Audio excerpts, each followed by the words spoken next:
Oh, there's people here already. Hi, everybody.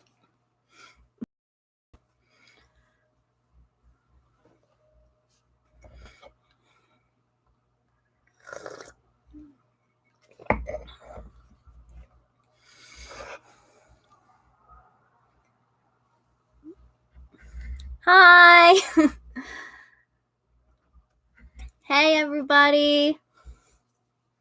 So happy you all can make it. I'm good. I'm excited. I've missed doing these.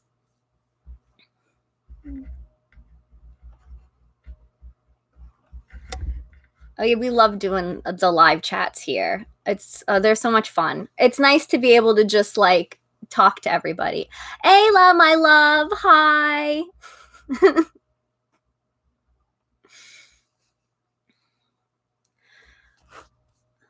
So how's everybody doing? How's Oh, thank you. It needs to get cut, but I've been really lazy and not wanting to go get it cut.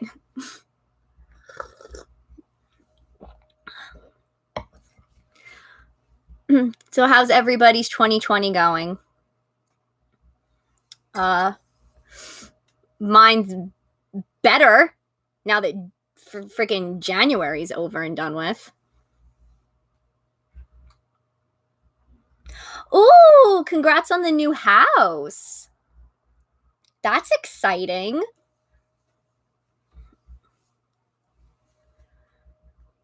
I've been like, we'll get more into it, but yeah, January, the start of 2020 has been, yeah, I don't know what was up with January. January was just like, just came in with an attitude.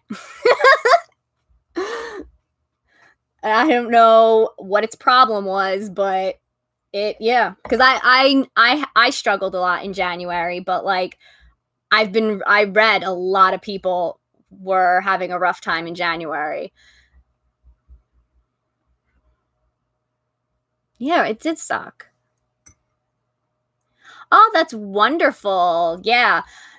That, having a new space, a new house, you get to recreate shrines for the gods and altars and maybe have them in like different rooms and everything. That's cool. That's exciting.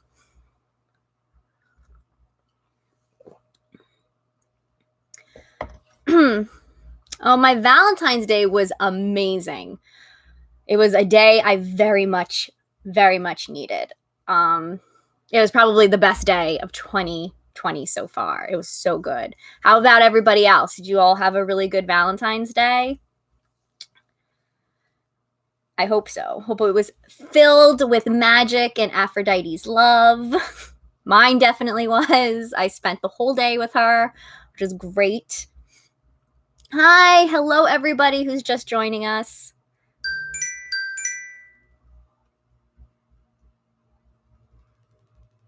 Oh, thank you for stopping by.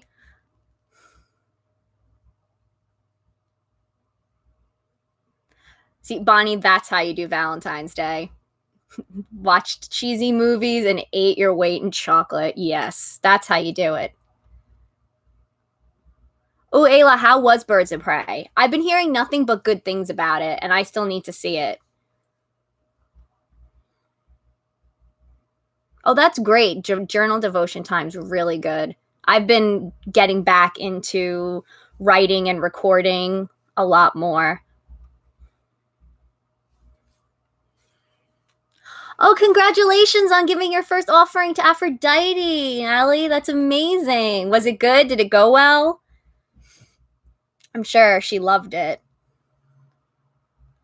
Yeah, my Valentine's Day was I just spent the day mainly with Aphrodite. I woke up and shared breakfast with her.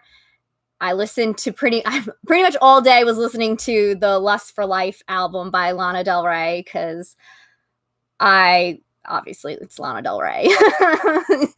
And then in the evening we had glass of wine together, and I gave her a tin full of chocolates, and I got her a Valentine's Day card that I like wrote stuff in, and I read it out loud to her. I did a tarot reading with her. And then I read this book to her, the Aphrodite Made Me Do It. I'm actually going to read some from this because this book is phenomenal. I've never been so moved by a book of poetry before, like ever. And I love poetry, but I never understood like when people talk about like the magic of poetry and you know how inspiring it can be. And then I read that book and I was like, okay, I'm sold on poetry now. Like, this is amazing.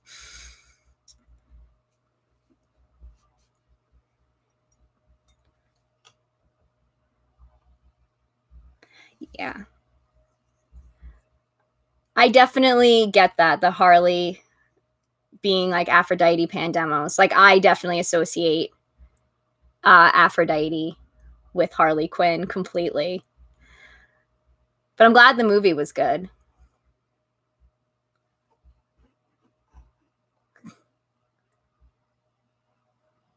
Oh, bath bombs, yes. My bath hasn't been working, so I can't use. Haven't been able to take baths, and it sucks. But I'm really excited because I'm going away for my stepsister's wedding, and I get my own hotel room.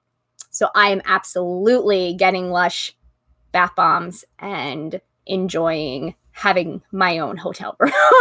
Like, me and Aphrodite are gonna party it up.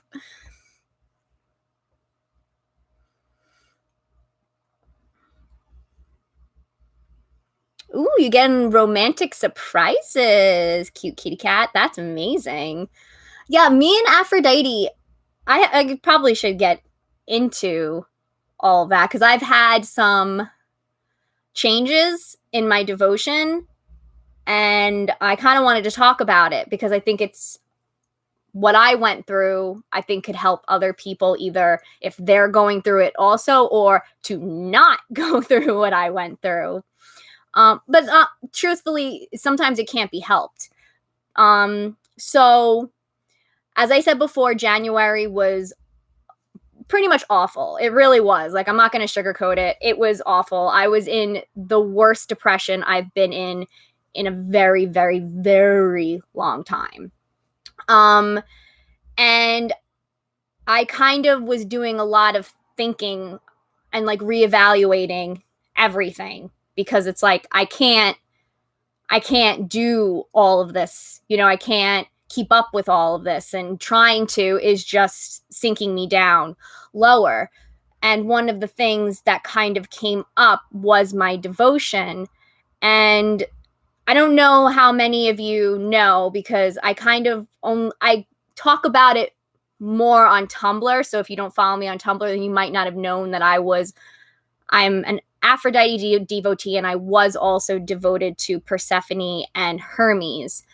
And recently I actually undevoted myself to them not because I don't love them, respect them, am grateful for what they've done. It's just I can't do it. I can't have that many gods that I'm devoted to. It's just not.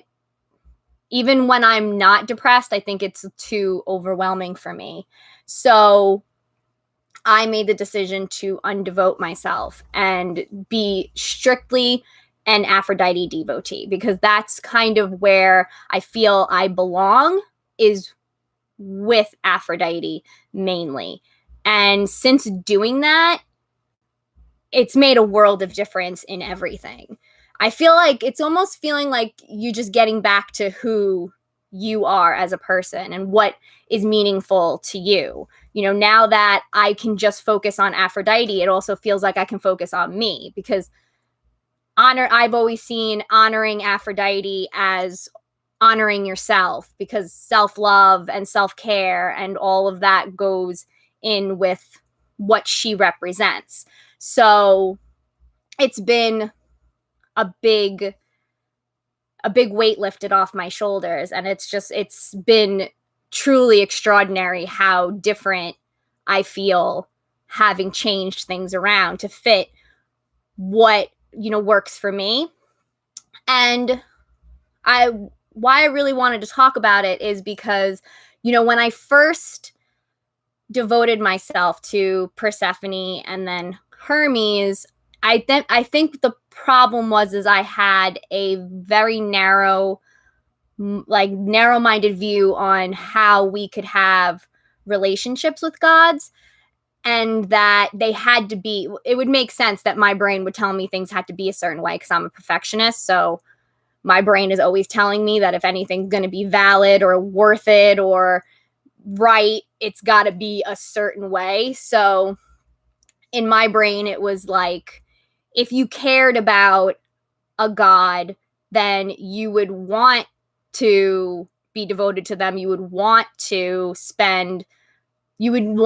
always be working with them, kind of like it's same thing like with human relationships. Sometimes you have that thought that if, you're best friends and you have to talk every single day and you have to always do everything together. And even with romantic relationships, that's a big issue. People think that, oh, well, we're dating, that means we have to do everything together, when it's like, no, it doesn't have to be that way.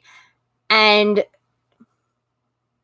being able to really think more about my religion, engage in it, learn about it more, and, talk to other people about their relationships and how those work, I kind of realized that it's not that cut and dry on the kind of relationships we can have, that the kind of relationships we have varies from relationship, from worshiper, like there's not a limit to what, like the type of connections we can make with the gods and how we express those connections. So just because I'm not devoted to Persephone and Hermes doesn't mean they don't have a very special place in my heart, and that I don't still adore them and still love them and want to honor them. It's just going to be a little different than how like my relationship with Aphrodite works and all that. And I feel like this is also just better for my relationship with Persephone and Hermes, because taking that kind of pressure off by taking the title away, I feel like I'll be able to do more with them and for them, because I'm not like, oh, I have to do this, So, yeah. And it's, like I said, it's been a really big change for me in a good way. And I feel back like how I was when I first started, when it was just Aphrodite and me, and it feels right. Especially because how I view Aphrodite is very much like, almost like she's kind of like, you can kind of go to her for just about anything, like there was a lot of times that I remember thinking, well, I could just talk to Aphrodite about this. Why am I thinking about going to a different god? Aphrodite has kind of her hand in almost everything. If you think about it, she's very, especially like human experiences. I always say she's the goddess of the human experience, because she really does represent a lot of the stuff that we go through and what it is to be human. Strangely, even though she's not human, but I feel like a lot of how she operates and what she symbolizes is very human. So it's kind of like, I don't even, not that I want to say need, but I could just have Aphrodite kind of be the goddess of anything that I might need or want or talk to about, that I don't really need to constantly go outside of that. Not to say that I won't, because I do still love all the other gods, and I still want my own unique relationships and connections and bonds with each of them. But I think how it's always going to be is going to be like this, where it's like I connect with them in certain ways, but Aphrodite is always going to be the main goddess that I worship and honor and work with. So yeah.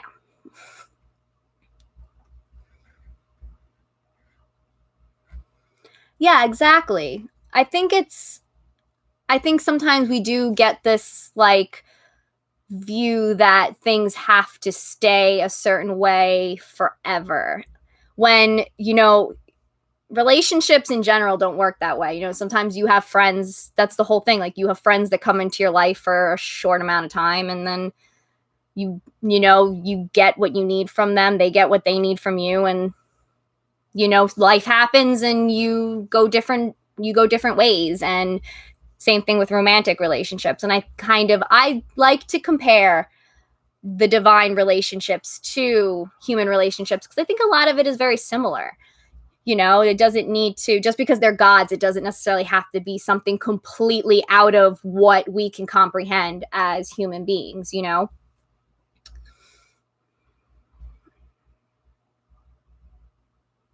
Yeah, exactly. Ravens Road. It's it, they I've kind of noticed that sometimes like they will show up just to help you with something or to have you learn a lesson, and then they leave. And some people tend to get a little worried about that because they think, "Oh, did I do something wrong?" And it's like, "No, it's just sometimes I really do. My belief is that the divine likes to help us. I really do believe that they genuinely like to help us. They've been watching us for as long as we've been here. So they've seen us, evolve and grow and learn and all these other things. And I think they've kind of developed a bit of a, they kind of, I'm going to say, I feel like it's a little hubris to say admire or that we inspire, gods. But I kind of think in some ways we do that, watching us with our short lives and we don't have the abilities that they do, but we still try so hard and we still find ways to love and find ways to connect and find ways to grow and to keep going even very bleak. So I feel like they've been watching us for so long that they've kind of grown attached to us, and they enjoy helping us. Like we work so hard to head towards arete, and that they want to give us a little nudge and give us a little push, or help us out a little bit to keep us going. And so I think sometimes they'll pop in just to do that, give us the nudge or give us a little encouragement or something. And then when they've done that, then they may go off and be like, well, you don't need me anymore. So, and it's, again, just as you said, it's not a bad thing.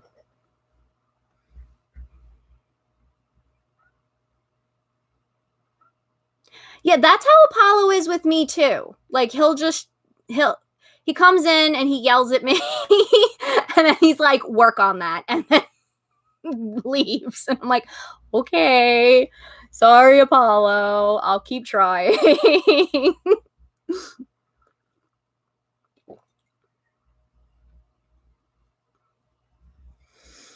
Yeah, and I think that's kind of the whole thing. Do better. Yeah, it's what he does. He's like, be better. It's like, okay, I'll keep trying. Yeah, I think it's just really cool to hear that, we all have these unique relationships where the gods may pop in and out. And I think a very big misconception in our community. People are so obsessed with communicating 24/7 or whenever they want to communicate. So when they're ready to communicate, it's like, well, the gods should kind of always be at the receiving end of that telephone. And but it doesn't work that way, because sometimes they're there, sometimes they're not. And it's okay, because that's just how it is. Exactly.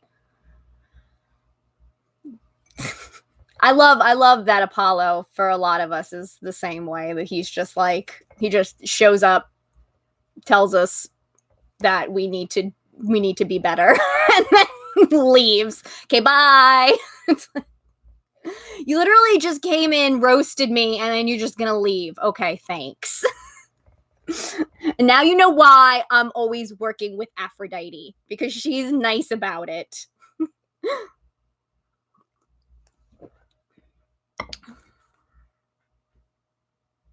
Yeah. He's so extra. I love him, but he's so extra. But a lot of it is because that's just him. He's very he really he believes so much in us that he really will he kind of gives the tough love, as I that's what I say. It's like he gives the tough love where he's kind of just lays it on. He'll may lay it on thick, but it's all coming from a place of, I'm telling you this because I know you can be better. I know, and I know you want to be better. You know, you've been talking about how this is what you want to do and this is the life you want to live and blah, blah, blah. So this is what you have to do to get that. Now go do it. You know, he's like a coach like that. Yeah, he does take no BS.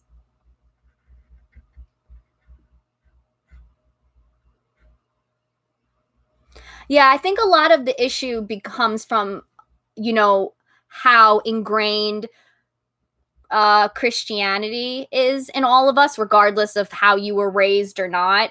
And that they push that idea of God being very omnipresent and like always there. And, you know, if you talk to him, he's listening. And, you know, that God's everywhere and everything. So I think that kind of has influenced how a lot of people go into, because like go into Hellenic polytheism and or really any kind of pagan religion. And like that's a big issue, is a lot of people are bringing in, and I don't I think and I can speak it from experience, like I think most people don't even realize they're doing it. Like sometimes I have to take a step back and go, wait, that's a very Christian concept that I'm bringing into a very non-Christian religion. Like, what is happening?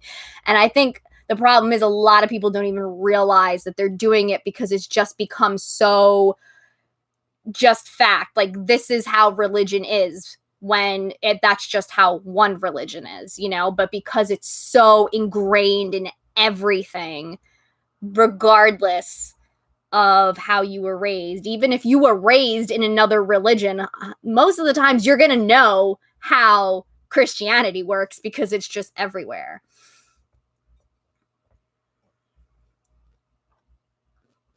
Mm-hmm.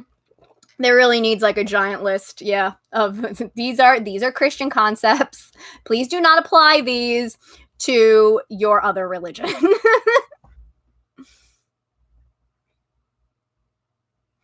I always say that atheists actually have an advantage over everybody, because atheists, their brains are wired to constantly question things and to be like, well, I need facts and proof and all, you know, like atheists just are a little bit more like, I need to actually think about this and actually research it and look into it. And that's that kind of mindset is perfect for Hellenic polytheism, because the whole basis of our religion is to question and learn and process and to discuss and, you know, to and then to educate, and just it's all about the pursuit of knowledge and the pursuit of research and all that kind of stuff. So I always say that atheists actually have an advantage. I think the disadvantage is the more of the,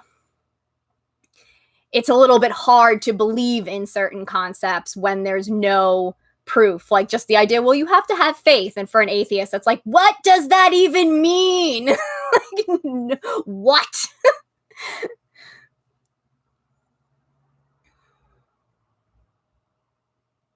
Oh, yes. Oh, yes, Sky. I have heard about your relationship with Apollo. So lucky. He adores you.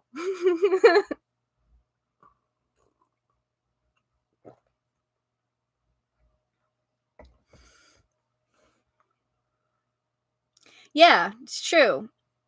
But I think, and I don't think, as I had my podcast episode about doubt and skepticism, as I said, having the doubt and being skeptical, I think, is a good thing, and that we should always be questioning everything, and we should always be engaging in our religion and discussing these things with each other, with the gods, with ourselves, because that's really when you dive deeper into it. And I think that's when you find out whether this is really for you, and how also you just bond more with your religion, you know?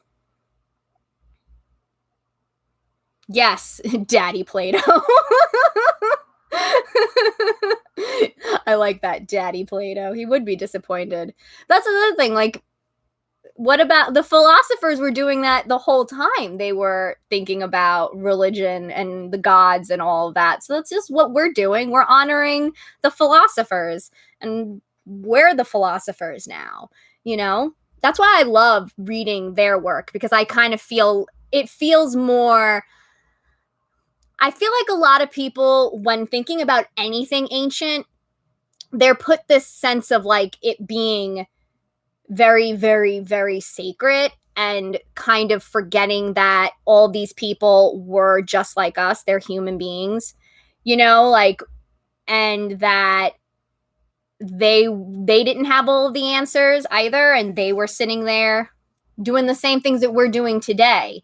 Like, we're, you know, shipping the gods, making stories up, and questioning and figuring it out. And, you know, they just had the advantage of that they were raised in this environment where that was the really, like, that was their Christianity, you know, where it was ingrained in everything. So they had that advantage. But other than that, they still were really thinking about it all, questioning it all, engaging with it, and doing all the stuff that we do today. And when I read the philosophers, like, that really comes through to me.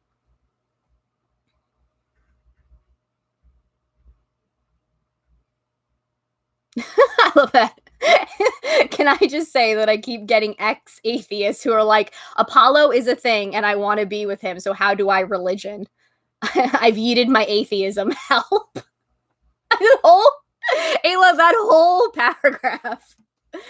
And I love that it's Apollo. It's always Apollo.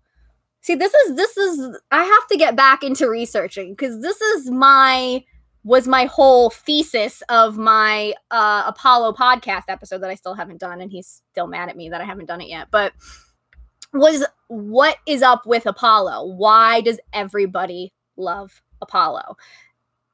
The ancient Greeks loved Apollo, all the way up to today. Everybody loves Apollo. It is always Apollo. So I'm like, yeah, Apollo targeting atheists just seems so Apollo. It's true.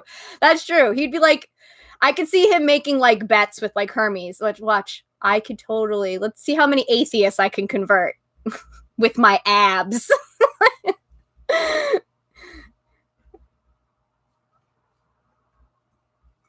It's especially like the ancient Greeks loved Apollo too. Like, they adored Apollo.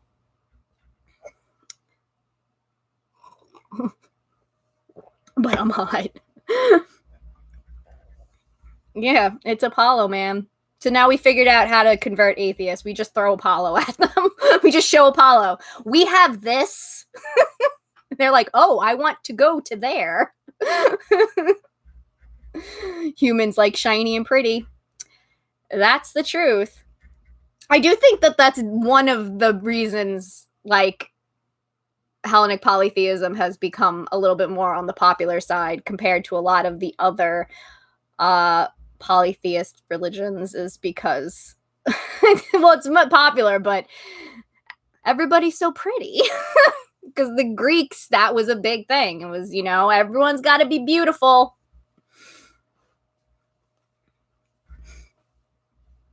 Look at your God, now look at mine. Yep. Join us. We have Apollo's abs. Of course. He just took over my live stream. I'm supposed to be talking about Aphrodite, and he took over my live stream. Yeah, Aphrodite's everything. Yeah, so let's get back to Lady Aphrodite. He's supposed to be talking about her, and he just comes in. This is what he does all the time, especially to Aphrodite. He does it all the time. I'm like, oh, so I'll talk about Aphrodite, and he's just like, nope, me. I'm going to talk about me. And Aphrodite's just like, this. Do you know how long I've dealt with this? How do I make this about me? Yep. He just inserted himself into this conversation. Oh, my freaking mic almost fell. What was I gonna say? Apollo just took over my brain, and now I forgot everything that I was gonna talk about. Oh, we were talking about Aphrodite, and we were talking about I guess maybe, do you want me to read to get back into Aphrodite, do you want me to read from the book now? Just to get that. Oh, is there lag issues? I keep hitting my desk. Okay. All right, I'm going to read my favorite part from this book. I'm going to show it again. Aphrodite Made Me Do It by Trista Matier. So good. Like, I cried. I might cry again. So, and I'll show some of the stuff because it's cool because there's pictures. Like, here. I love this book. It's beautiful. All right. So this is I love the whole thing, but this is my favorite, and this has to do with Aphrodite. It's the Aphrodite airs her grievances part. Ready? Okay. I was worshipped on the battlefield once. They brought me blood before they brought me perfume. They started wars in my name. After a little time, men did what they always do. They didn't try to understand. They tried to explain. They made me earthly. They branded me woman. Then they saw things in me that didn't mesh well with woman. They saw parts of me they didn't understand, and they broke them off. They called me 100 different names, an epithet for everything. Couldn't even bother trying to comprehend it all together. That I could be bloody and beautiful, that I could be divine and approachable. Men wrote the stories of my birth as if they were standing on the shore when I was spat up onto it. They picked up their pens and waxed poetic, and nobody questioned it. Nobody asked me instead. I am older than the poets. I am older than the pens. I am older than the stars and the ocean I crawled out of.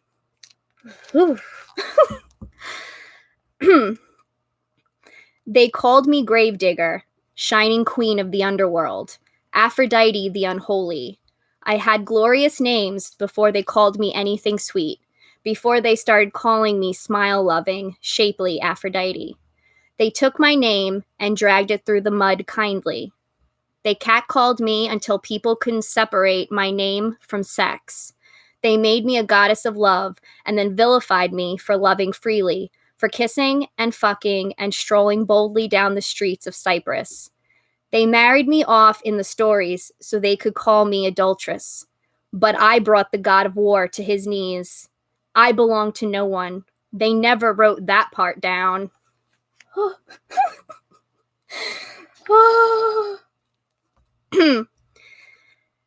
The church turned me into a symbol of lust, called the apples in my cheeks sinful, said heaven would spit my body back out because it had no place there.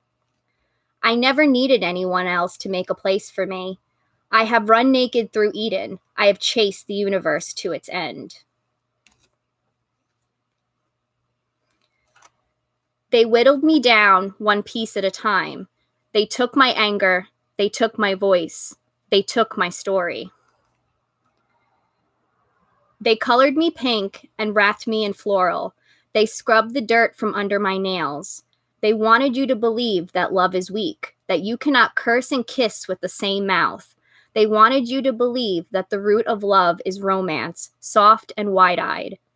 See what they did to my stories, my temples, my statues? Regardless of whether you desire it, love is what sits at the core of the world. It is stronger than greed and hate and jealousy and pain. What brings us together will always be more powerful than what keeps us apart. I am deathless. I will have no eulogy. I will have no mourners. Mine is the mouth that fueled creation. Mine is the hand that wields the blade. And I will never let you forget it again. Oh my God. I'm going to start crying. That part always gets me. Like reading all of that and then getting to the last, I will never let you forget it again. So good, right? Oh, wait. There's one more thing. I'm going to find it. I was supposed to. Oh, here we go. One more. Modern hymn for Aphrodite. O tongue sharp blade, O bleeding heart, she of many names, given and taken, lady of the unknown, lady of the daybreak, you bare-knuckled mother, righteous anger and holy grief, you necessary rage, born not of the cruel sea, but of your own hand, self-made splendor, spark of creation, the universe hums in your wake, you leave nothing undisturbed. So, yeah. I am in love with this book. It is my favorite thing ever.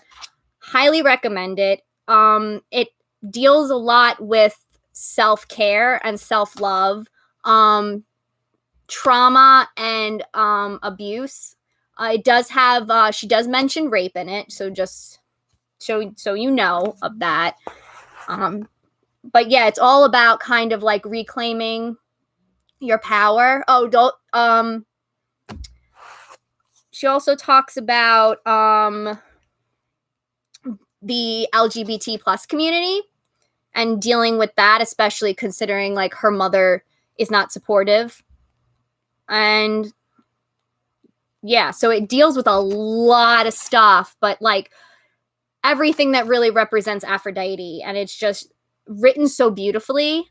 And so it's extremely empowering, like, and emotional. I was crying as I was reading it to Aphrodite, because not only was I moved by the words about Aphrodite, because I'm like, that's exactly how I see her, but I was really inspired by the poems that were about the author herself, because like I really related to what she was saying and what she was going through. So yeah. Yes, right? The universe hums in your wake. Oh, so good.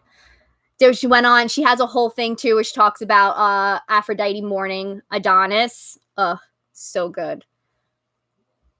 But yeah, the part which says, I will never let you forget it again. I'm like, oh my God, that's so strong and powerful and just, ugh.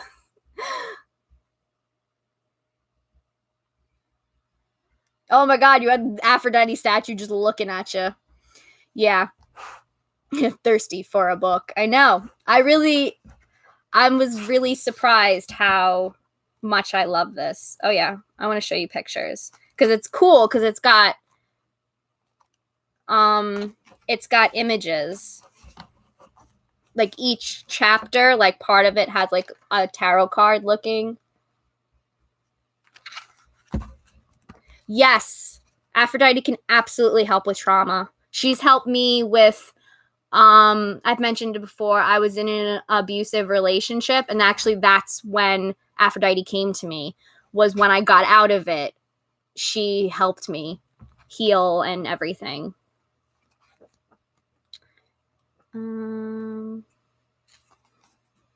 I love this one.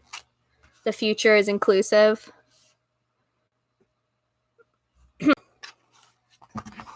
But it's a beautiful book too, because it's like, oh yeah, this is pretty. It's on like really good glossy heavy paper. Like the book has weight to it, which I was not expecting because it's like that good quality. It's only you could probably get it from the bookstore. I just got it from, even though I try not to buy from Amazon, but I got it from Amazon. It was only $10 on Amazon.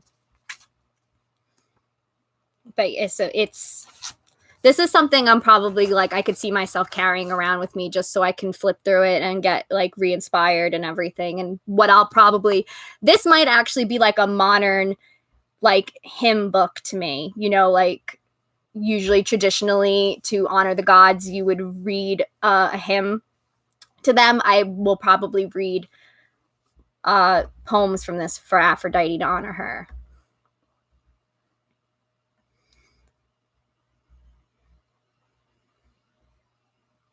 Oh, I love that. She takes everything you are and places it on the shrine before you and says, there it is, now love it. It's true. That's very true. Got all the Aphrodite feels now. Mm-hmm. We do need some modern hymns because, like, the gods aren't who they were back in ancient Greece. Like, I believe the divine also evolves and changes because I feel like, especially in a way, you have to, because we evolve and change. So, and the world does also. So I feel like if you want to interact and be relevant in the world, you do have to evolve and change. And what they represent evolves and changes because this isn't ancient Greece. We don't have the same customs and culture and beliefs, and what's significant to us isn't the same as what was significant to the ancients and everything. So I feel like, yeah, we need more modern hymns, modern mythology. I've talked about that plenty of times where I'm like, we need modern mythology. We just need more modern ways of worship, I think. So, yeah, I'm all about modernizing because I just think that just seems right to me.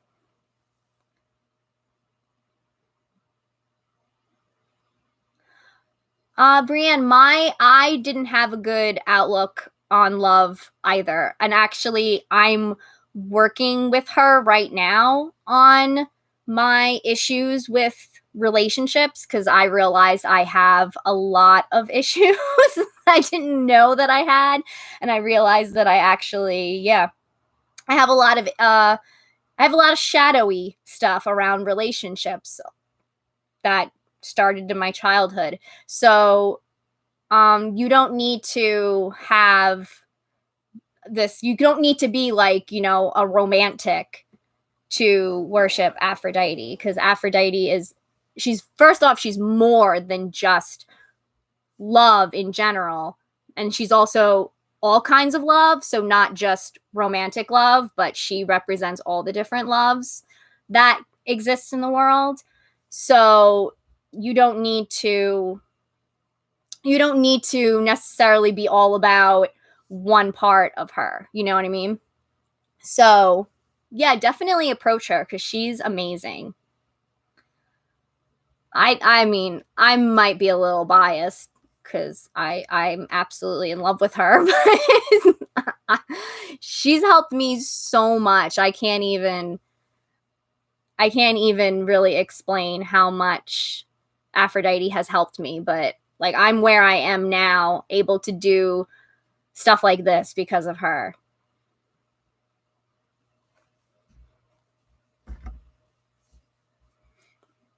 I mean, I'm biased with the whole animal sacrifice thing because I'm I don't eat meat. I try to be like I try to always get support brands that are cruelty free. So like for me, like regardless of how they would feel about it, I would never do any kind of animal sacrifice.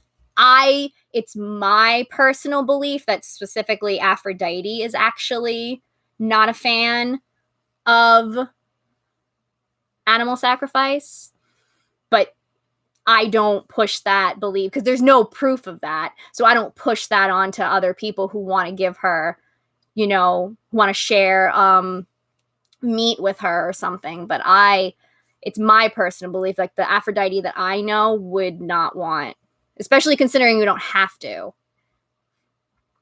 Yeah, I'm vegan too. Yeah, I think I just said that. So.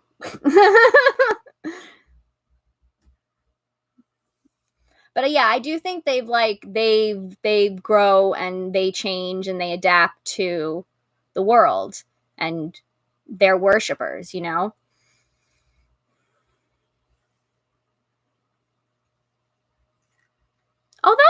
I love that. Oh my God. Caroline, that's amazing. I work with Demeter in one of her festivals, calls for the sacrifice of a pig. I have a piggy bank I've been filling up with pennies, bits of poems, and nice things. I plan on breaking it open on the festival day. See, I love shit like that. I love when modern worshipers take a certain idea and have what the essence of it is supposed to be about, and then recreate it to better fit what is easier for them or what works for them. I love that stuff. I love that because I love the creativity behind it too.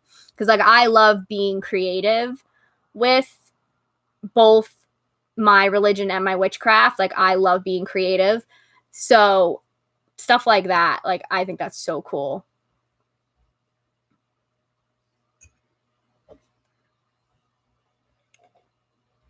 What else was I going to talk about? We did Aphrodite. Made me do it. Surprised I didn't break down crying because I usually do.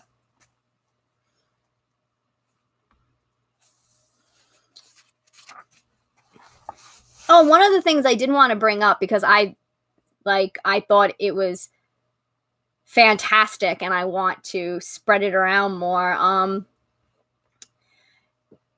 I saw on Tumblr, Ayla has the coolest concept of, when you need to apologize to a deity for whatever reason, but most of the time our transgressions come from us making a promise that we ended up not keeping, right? That's pretty much where most of our transgressions come from. And Ayla came up with this really cool idea of apologizing where it's more than just saying, oh, well, I'm sorry, I'll do better next time. Because at that point, you've already kind of proven that your words can't really be trusted. That sounds so mean to say, but think about it. You promised something, you didn't deliver, and then now you're like, no, but it's okay, I'll do better. The gods are like, those are all just words, So she was talking about how you do kind of it's inspired by the labors of Hercules, where you actually have to do things in order to prove to the gods that you really are sorry and that you plan on never making that mistake again and you plan on doing better and all that. And I was just like, that is fantastic. This is why I love talking to Ayla, and I just always want to talk to Ayla because she has the coolest concepts. And whenever I talk to her, my brain just starts firing off stuff oh my God, yeah, and then this and this and this, because it's funny because I had done a tarot reading. I've been doing a lot of really deep tarot readings with Aphrodite, and she's been really helping me a lot with my mental health and kind of changing certain behaviors that I have and having me see things differently. But one of the things that she kind of was saying to me was the idea of showing, not telling. Because I'm trying to create a more deeper bond with Aphrodite. I'm really trying to I really want to go as far as I could go with this relationship because I love her so much, and I was kind of seeing how she felt about it. And she was like, and she basically said, show me, don't tell me, like I need to see your devotion in action. I don't want to, because she even, I think she knows, she's like, I know you, Jesse, you can talk. My parents always said I was talking before I was walking. You can talk. You could say all the sweet words. You know how to write. You know how to do all that. It is the action part that you consistently struggle with and fail at. So, hi, Dag. Love you. And you struggle with that. And that's what I need to see. I need to see you keeping a consistent devotion. I need to see you showing up at the altar and actually interacting with me, doing these things that you say you're going to do. That's what I need to see from you before we can even think about the next step and the next level. And that kind of related back to Ayla's whole concept of, instead of just sitting at the altar or whatever, giving an offering and being like, I'm so sorry, I'll never do it again, but actually showing the gods that you do have there is meaning behind your words, because you say I'm sorry and then you go, let me show you how sorry I am. You know what I mean? So yeah, that's me fangirling about Ayla, how much I love her. But I love that concept, because it just really tied in well with everything that I'm learning from Aphrodite. That it's, and I think I don't know if that's necessarily like an everyone thing. Me personally, I know I struggle a lot with putting action behind my words. So that's kind of, Aphrodite knows that, so she pointed it out. She was being very Apollo, being like very direct. Like, listen, I love you, but like, damn it.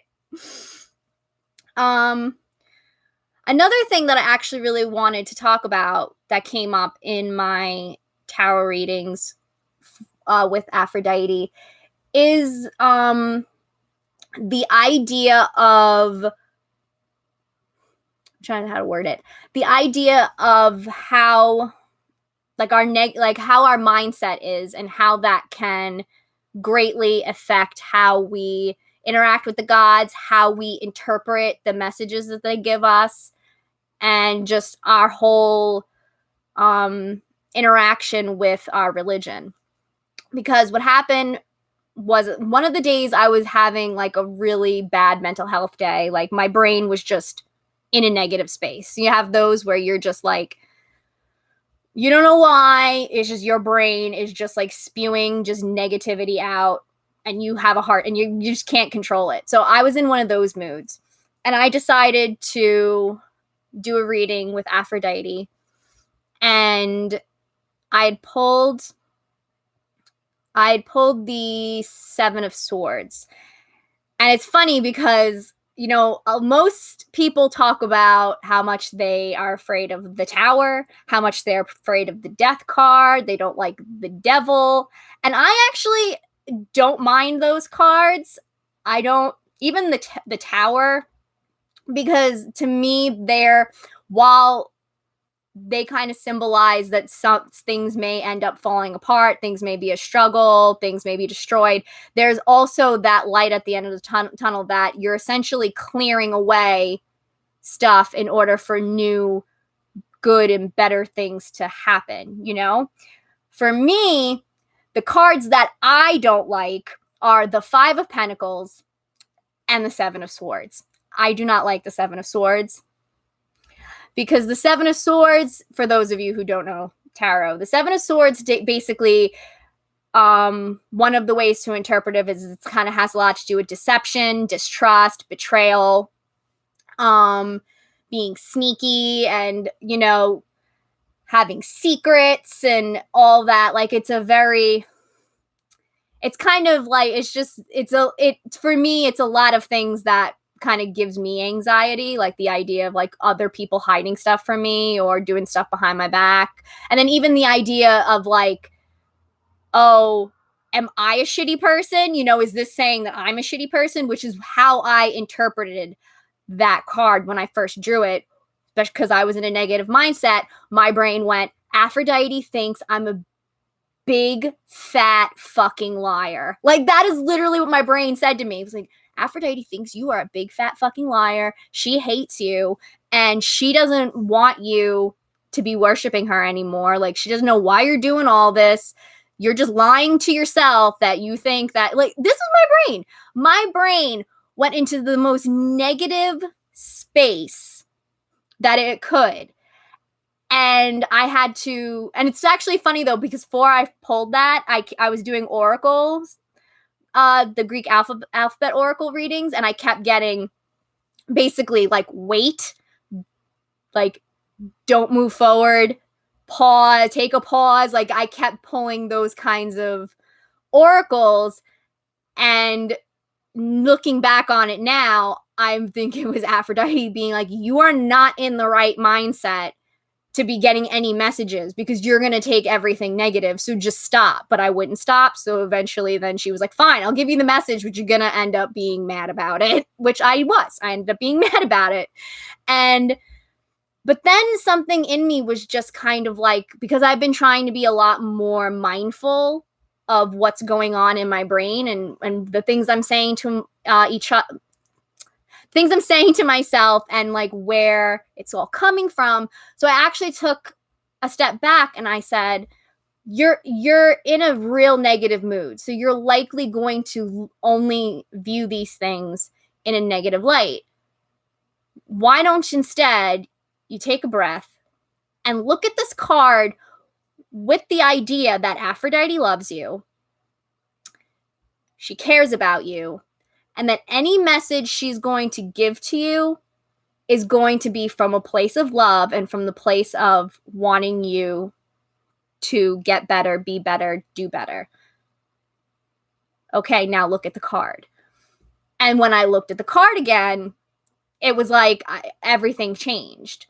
All of a sudden, it was like, no, she's not telling me that I'm a big fat liar. She's telling me that I need to be honest with myself and with others about where I am right now, how I'm feeling, who I am. Don't try to hide anything. Don't try to sugarcoat anything if, you're not feeling up to something. Be truthful, like, put it out there. And especially because, the idea is, when you hide how you're feeling, in a way, you're perpetuating the idea in your head that your feelings are invalid, that you have no right to feel the way that you do, that it's not okay, you're not okay. Like, it kind of just keeps perpetuating those negative thoughts that you have about yourself and where you're at and all that, while actually putting it out there and saying the truth. You're saying that, yeah, this is where I am right now, and that's okay, And it was like, it's a way of honoring yourself, and you're honoring your journey, where you've come from and where you are, and then where you're gonna go. And it was kind of like amazing that how much of a difference, it went from Aphrodite thinks I'm a big fat liar and hates me, to you need to honor yourself by being honest. Not to mention it links back into the whole, like, one of the biggest maxims from the Delphic maxims, which is know yourself. It links right back to that. It's saying, like, know who you are and be, own it. That's essentially what I got from that card. And then, so I kind of really wanted to put that out there, especially because I've seen this happen a lot with the questions I get, where people are definitely seeing things from the negative viewpoint and in a way of thinking the worst of the gods. But it's really not necessarily thinking the worst of the gods. It's they're thinking the worst of themselves. So it's this idea that, well, I think I'm a shitty person, so why would the gods think otherwise? But that's why I think it's really important, though, to really take a step back and think about your own mindset and how you're viewing these messages or your relationship with the gods. Are you really viewing it from a place of reality, or are you viewing it from a place of whatever your brain is trying to tell you because of the mood that you're in? So yeah, I wanted to put that out there because I'm sure I'm not the only one that struggles with that. And then the other thing, I've been getting a lot of really good stuff from these tarot readings with Aphrodite. I keep getting the Hangman. Like, literally, I just keep pulling the Hangman. And for a while, I was kind of like, not sure, because most of the books I've read always say the Hangman is kind of about, being in suspension and about taking pause.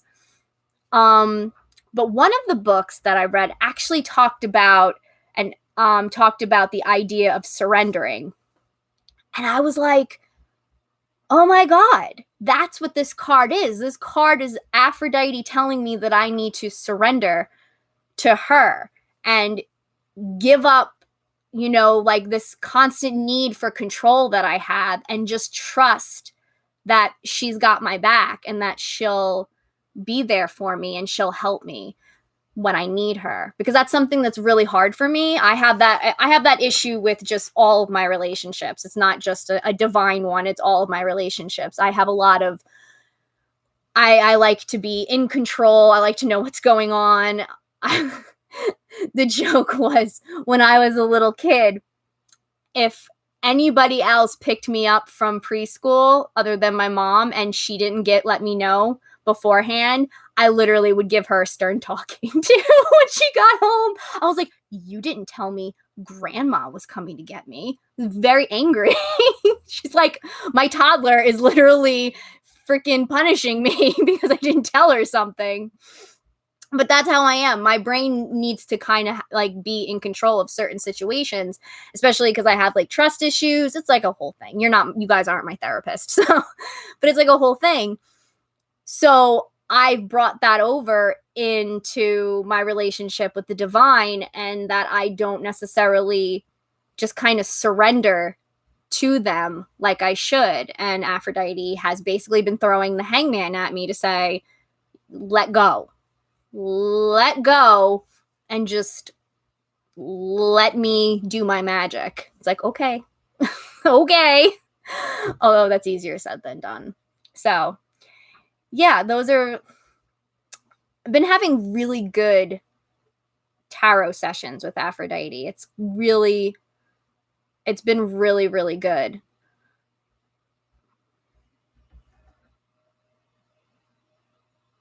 I like that, Bonnie. The gods think you're wonderful, so who are you to disagree?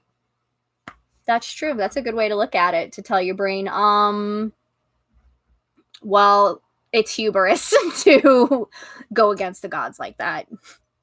You're saying that the gods have bad taste in people?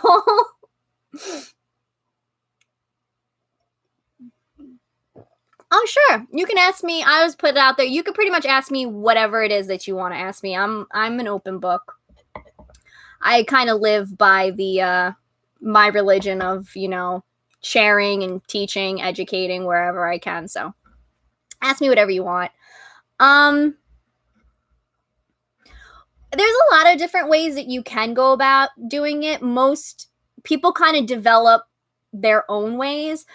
But one of the simplest ways that you can start is just by lighting a candle, giving her an offering, and just kind of taking a moment to just kind of get yourself ready to, start the reading, invite her in, and then just ask her a question, whatever it is that you're looking to do, and then pull a card. I like to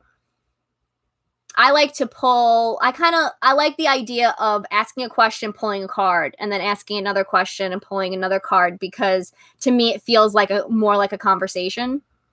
But some people will do full-blown spreads, which is fine, or depending on your what divination method you use, of course, that's going to change. But it's really, I would say just start doing it.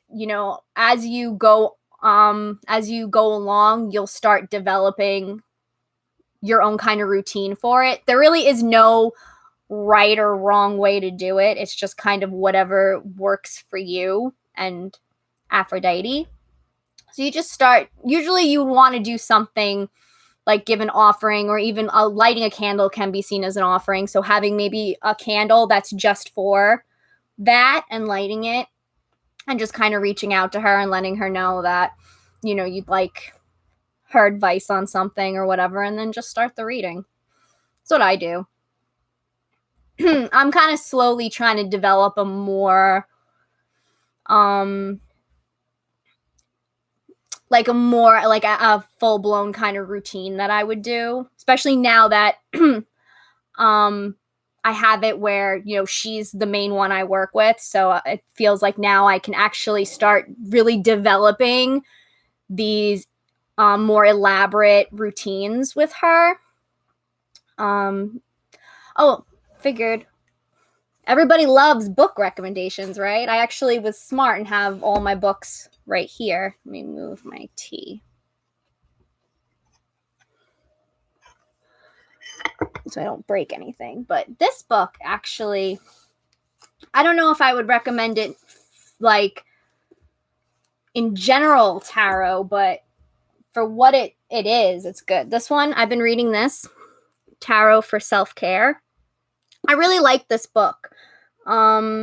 It's cool because it does have a lot of stuff for beginners and the things that a lot of general tarot beginner books don't have. I shared this on my Tumblr about it. I also really like this book because I want to make sure I use the right pronouns. She is extremely inclusive with her language. She uses they, them throughout the book. And when she does the meanings of the cards, she uses they, them, saying that no card is restricted to one gender. So she does they, them, which I was really appreciative of that because it's really hard to find, which you would think that it wouldn't be, considering, everything in the metaphysical is supposed to be super progressive, but it's not. That's another rant I can go on. But let me finish talking about this book. But like, if you're looking for including tarot in your self-care routine more and really using tarot specifically with self-care, I really recommend this. I actually think I may buy myself a copy. I got this from the library, but I'm thinking I'm going to buy myself a copy because it's got really good information in it. So, yeah.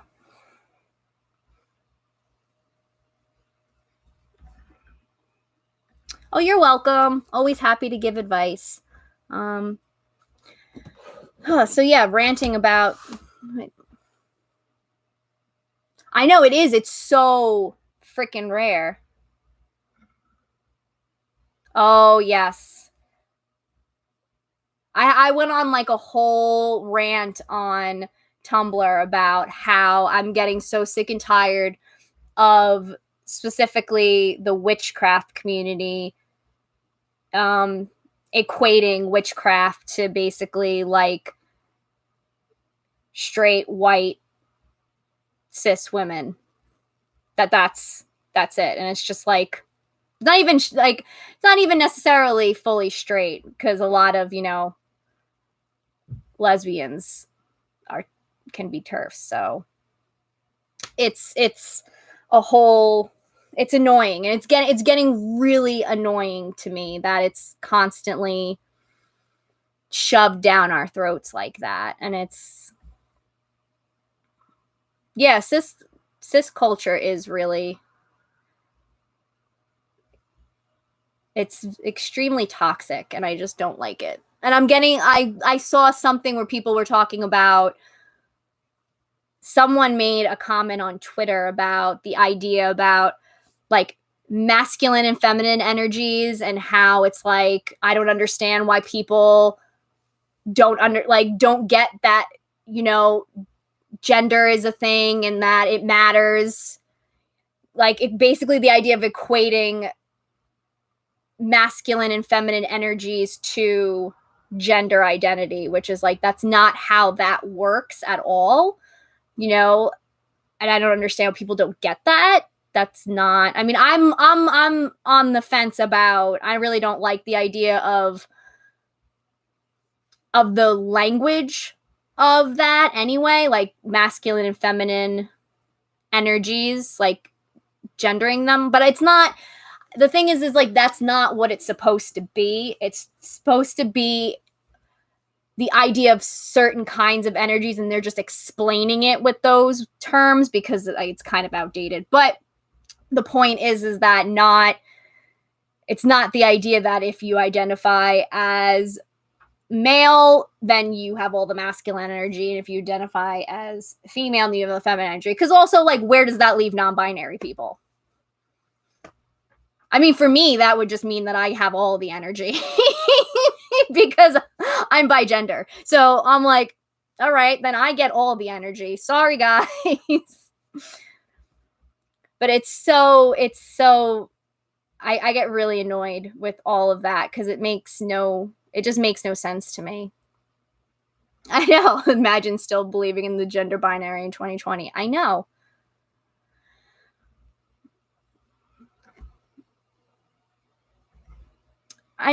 It's like, now that I understand my gender more, and now that I know that I'm non-binary, it's like, I see it a lot more. Like, I saw it even before then, but now I definitely see it, because now I'm like, like, you definitely, now that you're part of the community, you're like, wait, we're getting left out all the time, and it sucks. Yeah, you don't have to understand people to respect them. That's so true. And people don't get that. Like, people are like, well, explain it to me. Like, why? Why do I have to explain it to you for you to just, that's something I never understood about the whole, like, even like everything with how, I know like non-binary people go through it too, but I definitely see it a lot within the trans community has to deal with it, where they always have to like explain everything to people, to cis people, like they have to explain where they are in their transition. Are you transitioning? Are you, the whole, like, what's your dead name? It's like, none of that, first off, none of that's your business. Second off, what does it matter? Like, I don't understand. Like, what does it matter? Like, I've always, even as I was still learning about everything, there was a lot of things that I didn't necessarily understand because I was still learning, but I never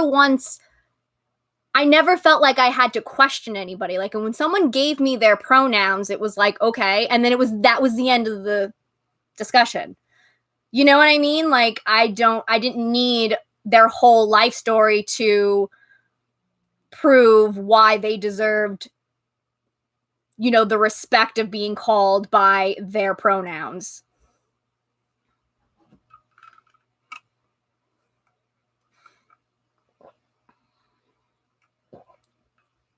Oh, I love that. Oh my God, yes, to tell people that you need to PayPal if you want education. It's so true. I love that. It just annoys me. It really gets under my skin because to me, it's all just seems so, it's just not, like, not that it's not important, but it's not, it's not anyone's business. And also, none of these things is gonna change who a person is, and like how you interact with them and whether you like hanging out with them or not. None of that matters at the end of the day. I need my concert money. Hi, Mary. Yeah, how do you teach human compassion? It's so true.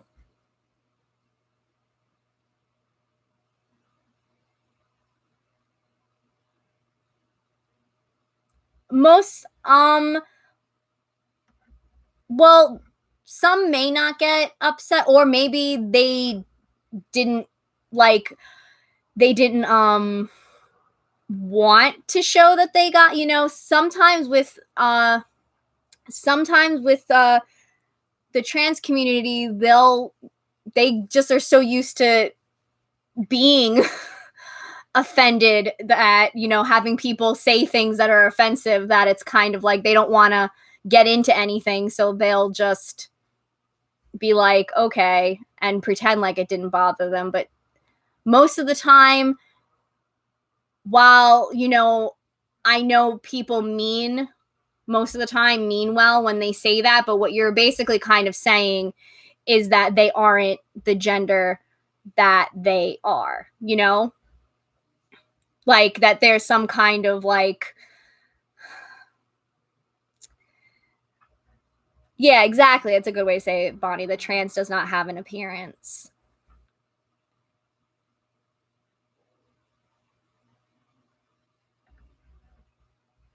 Yeah, because it's kind of also perpetuating the idea that trans people have to look a certain way in order to be accepted.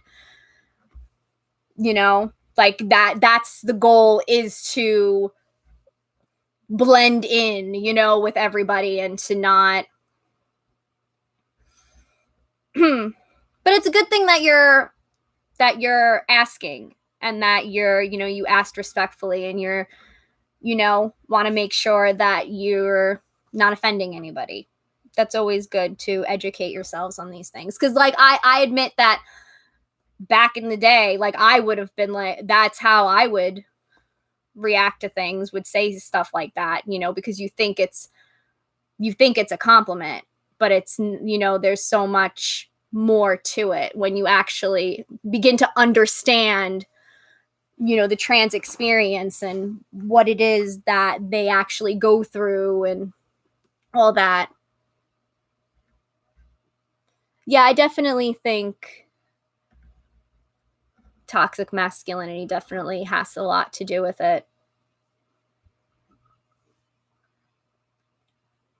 Mm-hmm. I definitely agree with that. One of my goals this year is actually to read more about like trans history, and just more from read more about just the trans experience, just so I can understand a lot more and just be a better, more educated person about all of it.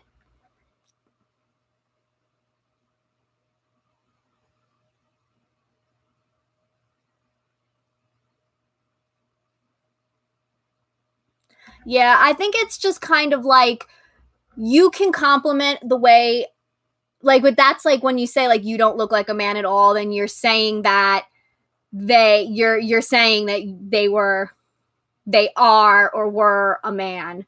Like that's because it's like, like if you were talking to a cis woman and you thought she looked really good, you would just say, "Oh, you look really pretty today. You look really good today. I like your hair. I like your shoes. I like that." But with trans women, it's like you have to bring in, all this other stuff, instead of just saying, "You look really good today. I really like your hair. I like your makeup," or blah, blah, blah.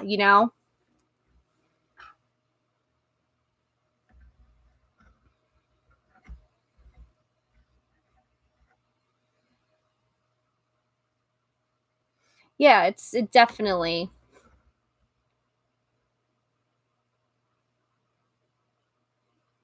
Yeah, exactly.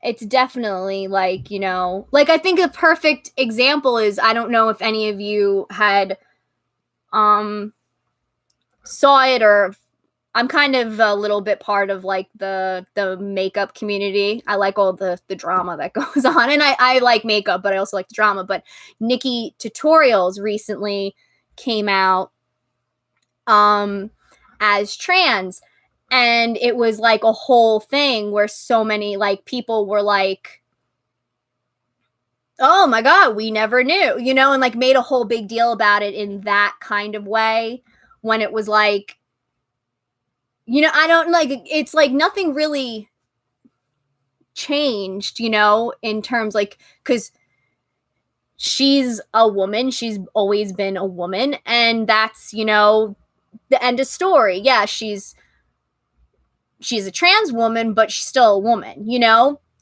It's just more of like, okay, cool, that's awesome, you know? Like, even though how, like, the fact that she got blackmailed and coming out, like, that sucked and pissed me off.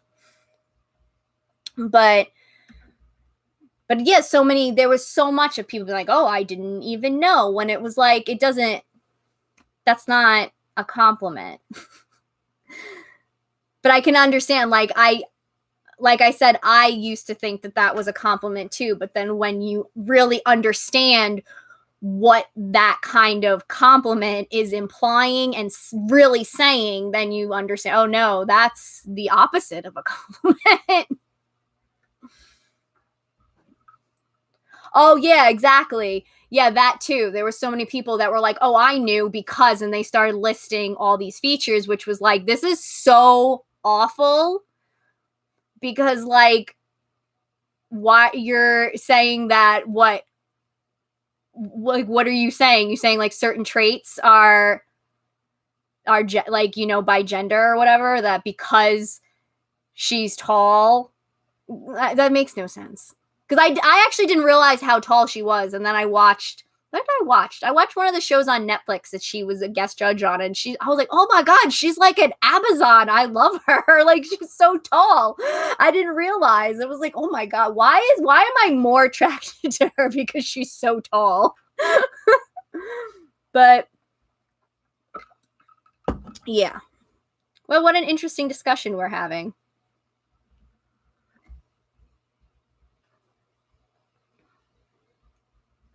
Yeah. I think it just also perpetuates the idea that trans women, again, have to look a certain way in order to be accepted. And, you know, that the idea that for trans women, the whole goal should be to pass, you know, which, you know, that's not. Trans women should just be able to exist however way they want to exist. End of story. Yeah, I had no idea she was so tall. I was like, oh my god. You did come back at an interesting time. We're talking about the trans experience. We're learning and educating, and we're also talking about how gorgeous Nikki Tutorials is, especially because she's so tall. And it's amazing. They are. Trans women are. And you know what else? Aphrodite loves trans women. I said it. And I will keep saying it. TERFs can suck it.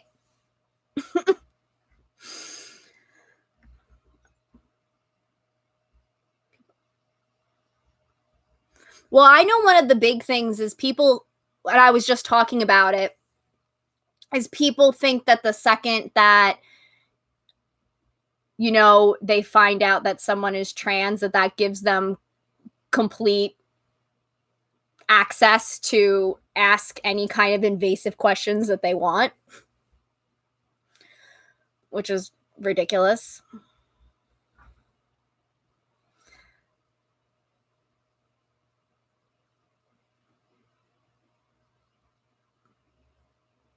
Oh yeah, like the whole thing about like that in order to be a valid trans person, like there's certain things that, like certain criteria you have to fill out, like the idea that you need to want to transition, you have to have gender dysphoria, you have to, yeah, that it's, I don't know. I just all of that is just so ridiculous because I'm like, just let people be.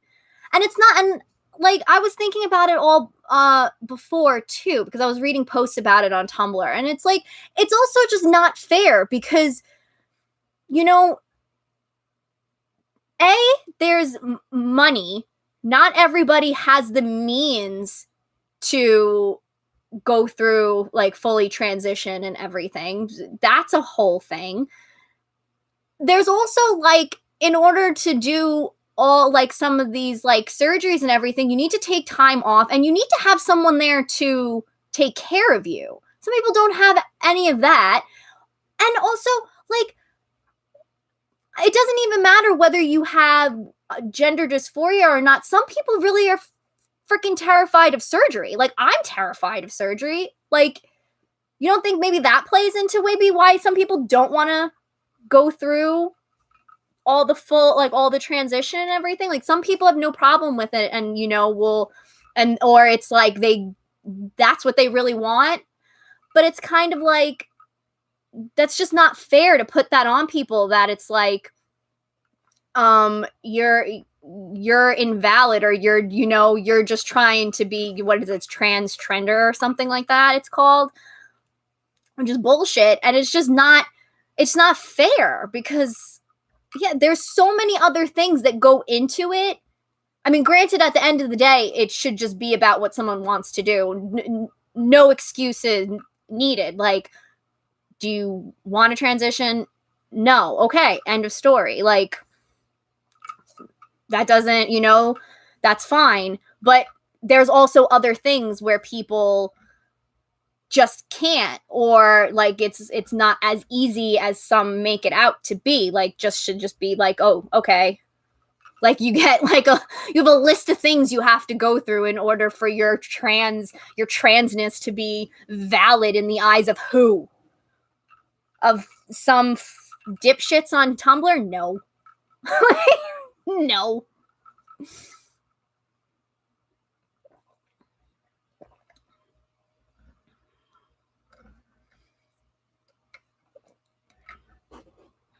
It's true. We do learn to hate our bodies long before we ever learn to love them.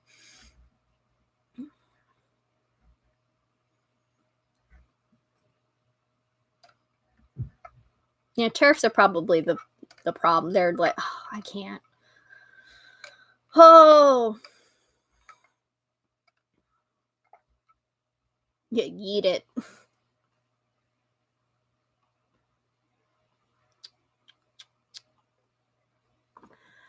Oh my goodness. Go my rant. It isn't, exactly. It is nobody's business.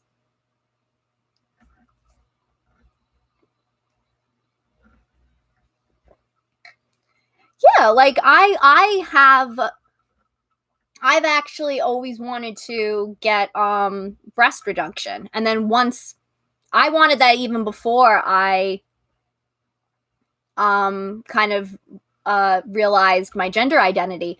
And then now that I've realized that I'm bigender, I even more want that, because I'm like, this would be perfect if to get them smaller so I can actually bind them and everything, and I can feel a little bit more on the mask side. But that scares the hell out of me. It scares the hell out of me that I'm like, I don't, like, I keep going back and forth, like, do I really want to go through that, you know? Because you have to weigh it, and like it's such a shitty thing to force people to have to go through a fucking surgery in order to validate their identity, you know? Like, that's so shitty.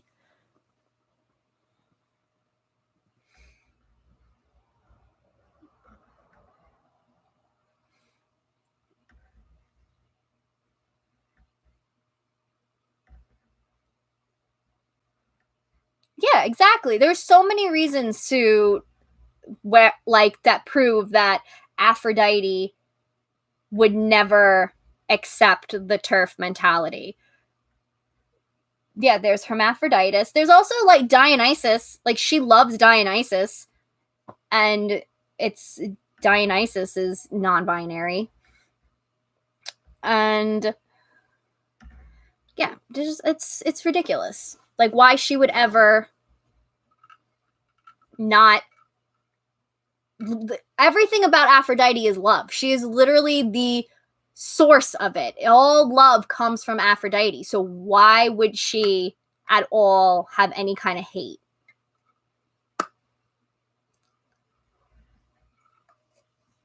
Exactly. Mm.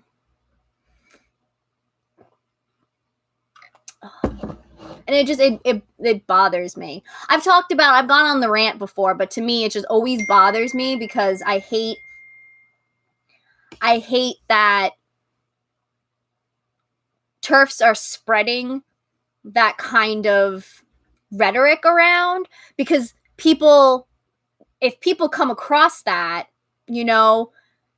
that first before anything else, they're going to believe that, because there's still me, and I've seen other Hellenic polytheist blogs constantly get the question of like, I'm trans, am I welcome here? I'm trans, will Aphrodite like embrace me? And it's like, I hate that question has to constantly be asked because these fucking TERFs keep spewing all this hate, because it's just Aphrodite, especially because she's about self-love and just love and healing and just body positivity and just all these things that more than anything the trans community needs, like especially with the way the world is and how much the world just constantly fights back against them and who they are and their identity and everything, that it's just like, who needs it more? Who needs to like look in the mirror and go, I love myself more? And it's like to like seem like to try to deny access of that love to deny that access of love from Aphrodite to the trans community, like it makes my blood boil. It really does, because it's just like, and that's why I think I also get really mad with the language in so many like witchcraft books, because it's like some of this is good information that the trans community and non-binary people could use, but you're excluding us from the conversation. You're excluding us from all of this by just the language that you decided to use, or the way you decide to talk about certain things. And that stuff kind of bothers me, because I mean, if you've known me, like one of the things is I believe in everyone should have access to information, and I always try to make information accessible to people. So by using very gendered language that, like, I don't know, well, some of them do know what they're doing. Lisa Lister, they do know what they're doing. They know they're excluding people from the conversation, but that's fine, because of that conversation I don't want to be part of anyway. But some of them, it's, information is being denied kind of to us because the language isn't right. So yeah. Yeah, TERFs are spreading. They suck. But yeah, I feel like every live stream I have to have a rant about it, because it's like, really, unfortunately, it's very prevalent. Yeah, we definitely gotta write those books, man. It's funny because somebody on Tumblr was talking about how like they can't recommend any modern they can't recommend any like Hellenic polytheist books that are written by modern authors, because they're just all kind of like, they don't have good, they don't list their resources, and it's just not, they just kind of put in a lot of UPG stuff in there and a lot of crap and everything, and I'm just like, I need to write that book then, because I will be the one that can be recommended, because I know how to cite my sources, and I'm not going to sit there and talk about bullshit. Well, I mean, maybe some bullshit, but I'll say it's bullshit. I'm not going to sit there and try to pretend my bullshit isn't bullshit. Oh my goodness.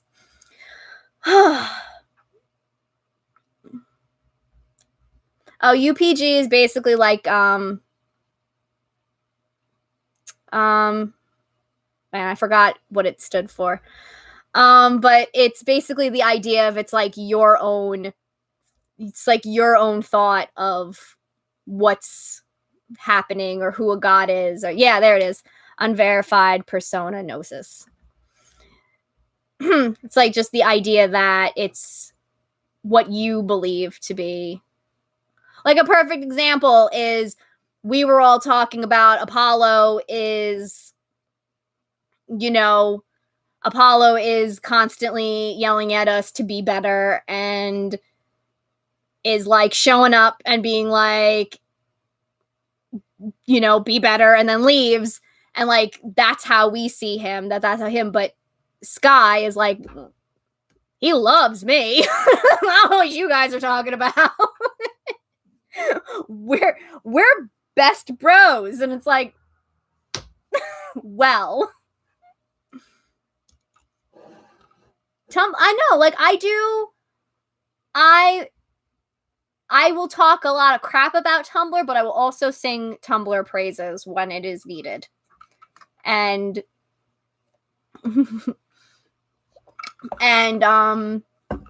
yeah, I think some Tumblr authors are very, very, definitely a lot better than all these other witchcraft and HP books.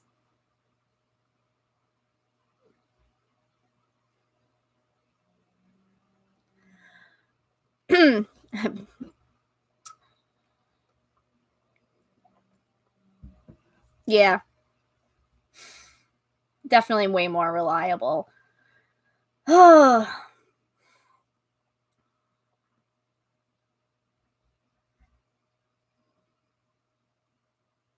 know we can't all be Sky. No, we can't.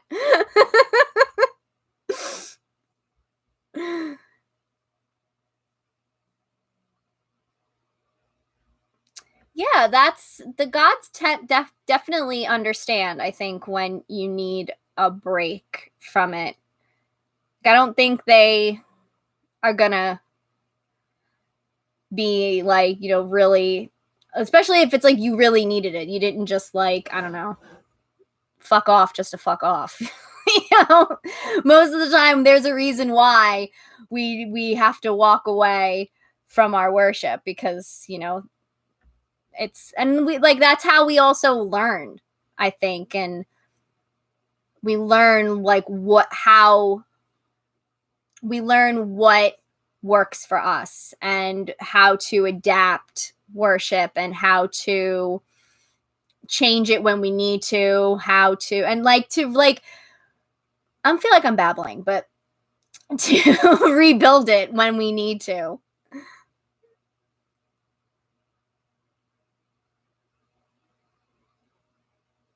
I mean, Aphrodite, I have had so many times where like I kind of like stopped,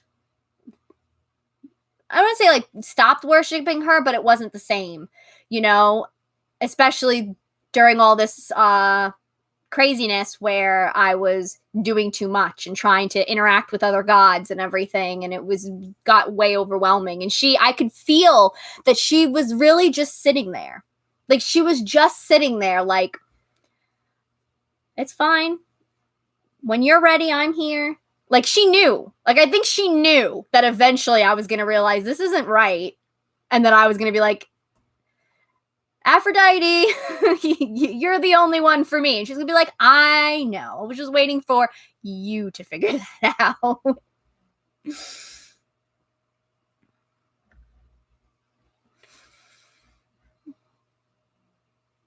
Yeah, Aphrodite's like, she really is just always there.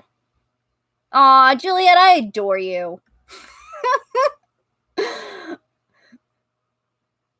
You are definitely like a child of Aphrodite. You just give off just that loving, sweet, wonderful energy. Just always make me smile. Exactly, Annie. Exactly. Sometimes you will come back stronger. And it's most of the time, like, my worship truly does get better after a break, you know? Because that's like, I think with everything. Sometimes they say, like, when you're working on something, like anything, you need to walk away from it, you know, that you can't just, if you stay in it too much, then it's like, you're just going to get really overwhelmed and it's going to feel more like a chore. You're getting all the joy is going to get just zapped out.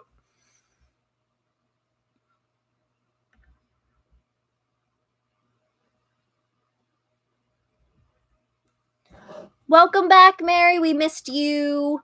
What else I want to talk about? I'm thinking about doing the whole going through the Delphic maxims and making content about them, because I really want to be more thoughtful of like what is important in this religion and what are the values in it, and then also how to incorporate all that more into my life. So I'm thinking, because I'm trying to figure out what it is I'm going to do to get back into creating content, because I'm kind of think I'm at the place now where I'm ready to do that. And I kind of wanted something that I can, like a project, I guess, that I could work on.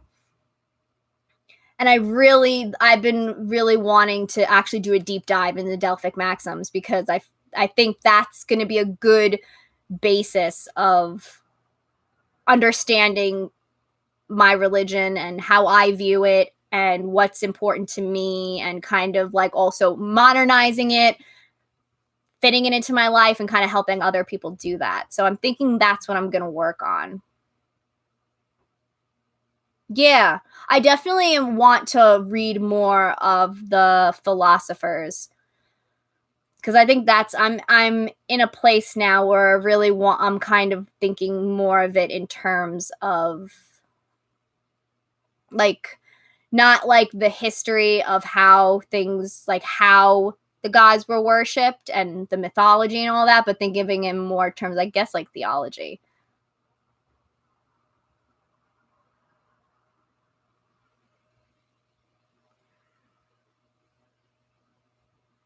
Oh, what book?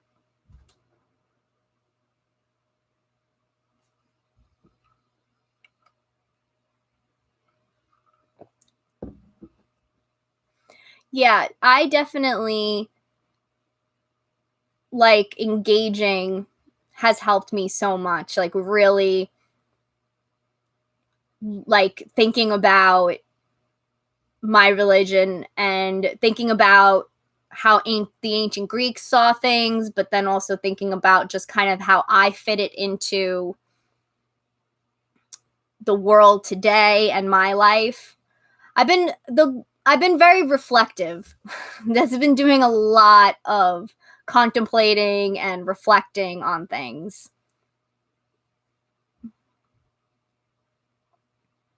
Oh, you're welcome. Yeah, the Delphic maxims are amazing. We talked about them in one of the live streams, the ethics and values live streams. We went through them a little bit. And because of that, I kind of really discovered that I had a connection with them and that I really wanted to explore them more. So I'm thinking that's what I'm going to that's what I'm going to do, because it fits well with where I'm at right now. and how I've been feeling. So I think that would be a good way to start getting back into creating content.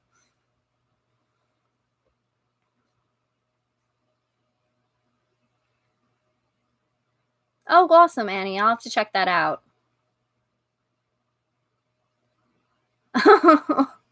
Everyone's putting me on their TVs. Oh.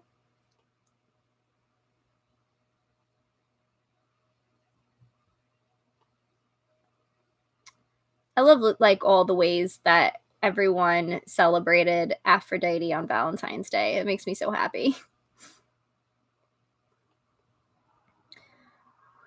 Yeah, so oh, that's the same book that Annie read. So, okay, so I'm gonna have to check out that book, Longing for Wisdom. I'm gonna have to check that out. Wait, I'm gonna look it up right now so I don't forget.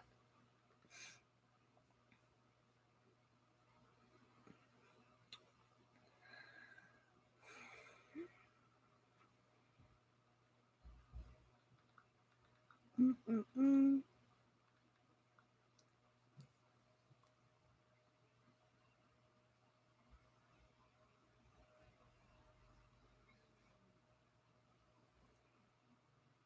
Oh, found it. Edit. No. Okay. Awesome. I always love book rec, so thank you. Oh, what's okay, Juliet? You could take a love bath any day. With Aphrodite, every day is Valentine's Day. Let's be real. Oh my God. Can we talk about Marilyn Monroe? I could always talk about Marilyn Monroe. Let's see. Which one to be the first one? Ooh, that's hard. I really love How to Marry a Millionaire. How to Marry a Millionaire is a really good one. Truthfully, I love Some Like It Hot. Like, that's my favorite comedy of all time. But I have a hard time seeing that as a Marilyn Monroe movie because Jack Lemmon stole the whole show. Even though she's great in it, but Jack Lemmon stole the whole show right from Marilyn Monroe and Tony Curtis. He was just like, this is my movie, okay? You all are just like extras in this, okay? So it's hard for me sometimes to like see that one as a Marilyn Monroe movie, but that one's a really good one. Gentlemen Prefer Blondes is like one of her most iconic, and because that's the Diamonds Are a Girl's Best Friend is from. That might be a good one to watch, especially because that really, I think, is her whole what she was typecast and what she's known for really comes from specifically that movie. So that one might be, I would say either Gentlemen Prefer Blonde or How to Marry a Millionaire. I think one of those.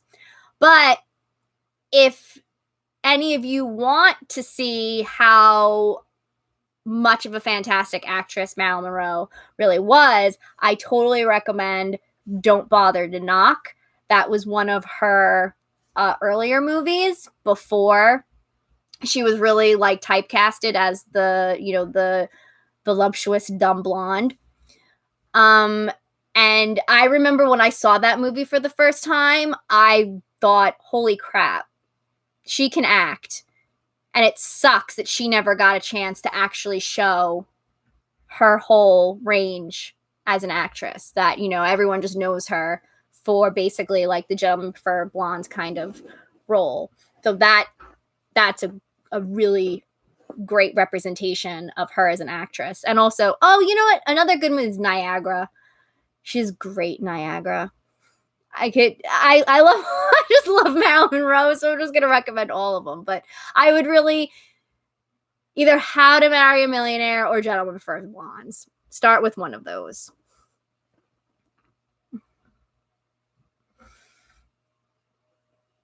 It does make the little things in life so much sweeter living them with Aphrodite. Oh, I know. I adore Aphrodite. I'm starting to like have her be part of my morning routine when I wake up and I say good morning and I share my breakfast and I do my tarot readings with her. Like, it's been really wonderful just being able to spend time with her, and just, it's nice that now I'm not boggled down by like all this expectation I put on myself with like other gods and everything, that I can focus on my relationship with her. All right. What else? I think I kind of talked about everything that I was thinking about talking about. Anybody have any questions or anything they want to talk about? Because I'm kind of out of...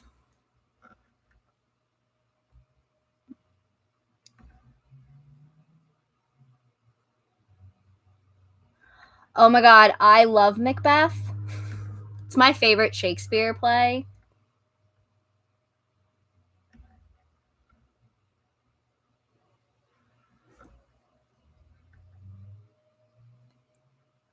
Oh my god, yeah, Rose, a snake, and a dagger. That is so Aries and Aphrodite. Ask away, Bonnie. We welcome all questions here.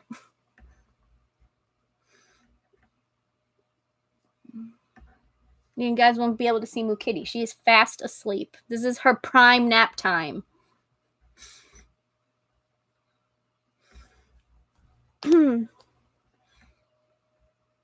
I was thinking about doing like more, like if I'm going to branch out a little bit more with other gods and relationships with gods, is actually maybe think about doing the ones that are really connected to Aphrodite.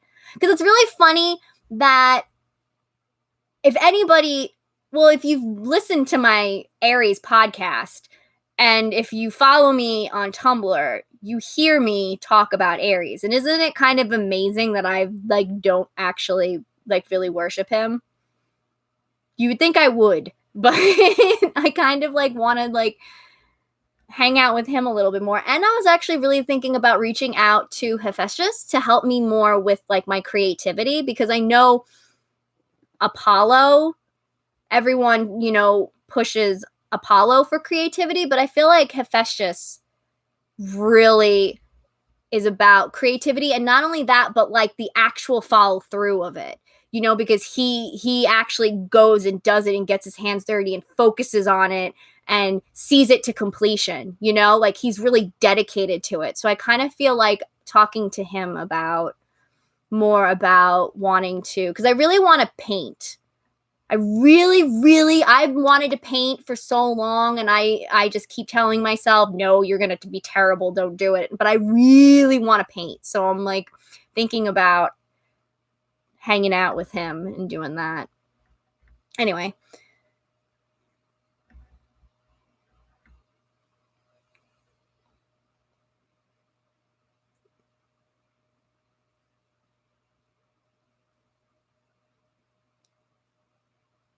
Oh yeah, you can definitely give like new altar stuff. I've actually do that all the time with Aphrodite. I like to make things to put on my altar, or yeah, I just buy them. You kind of treat it like any offering, like even a food offering. It's just that there is no disposal of it. It just stays on the altar. You know, it becomes like, hey, this is for you.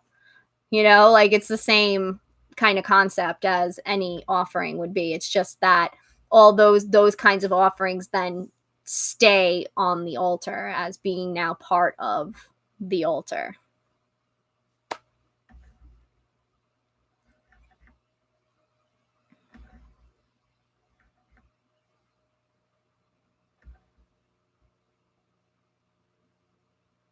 Oh, I'm so glad that we can help with inspiration. I love it. Oh, see, that makes me like, oh, this live stream was well worth it. We gave little Dandelion inspiration. That's it. We've done our job here, guys. Pat yourselves on the back.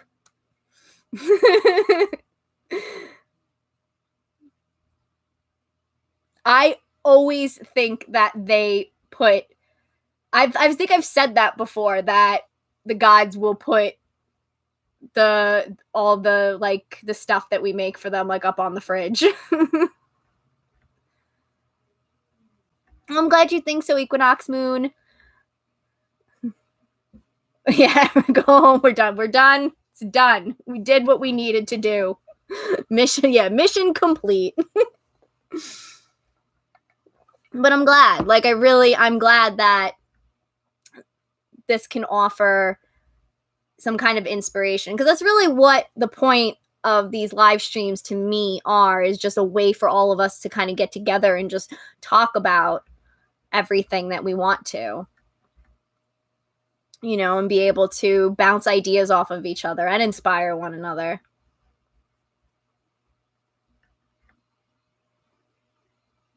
Yeah, that's what I do too. I have like a whole thing of devotional jewelry, and it stays on the altar. But then I wear them as a way to kind of honor them and to kind of bring them with me. I definitely like recommend having somewhere like a journal or something where you can kind of write about and think about anything that has to do with the religion, the things that you find out, and then like how you feel about that, new ideas you come up with and everything. I have my Hobonichi planner that I use for that. And then I just started a new Aphrodite devotional journal that's kind of going to be a little bit like that, but it's more everything based on Aphrodite. And it's all the things that I've learned, the things that I think about her, things that remind me of her. It's just all that fun stuff. I like that. Holy hibernation. I love that. Holy hibernation. I'm going to start calling it that from now on. But yeah, winter is like that though. I think because it's, I was doing a lot of research on winter because I struggle a lot in winter, and I'm trying to find a way to not struggle in winter. And I read I think a lot of our struggles in winter comes from the fact that we go against the energies and what we're supposed to do. In winter, we're not really supposed to do a lot. We're really supposed to kind of just be and reflect and be still and like and all that kind of stuff. We're not really supposed to be as active. We kind of are in a way supposed to have some kind of hibernation. It's not like what bears do, but it's a human hibernation where we're kind of supposed to stay inside, be with ourselves, reflect, and be more contemplative and thoughtful and things like that, and maybe like study and all that, but not really do a lot.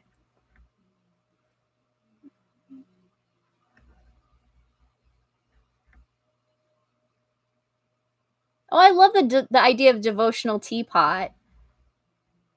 I've definitely have brewed tea and like shared tea, where like they get their one cup, I have mine, have like our own little tea party. But I love the idea of like a devotional teapot. I think that's so cool.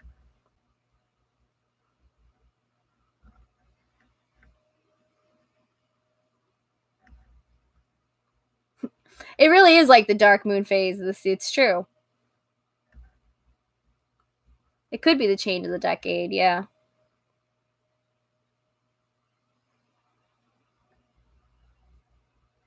Yeah, I love letting just the community be creative. I love creativity. It's so important to me. So that's why I don't like telling people they can or can't do certain things, because I want to see what the community comes up with when given the chance to actually let their creative juices go. And I think wonderful things happen when you let that happen.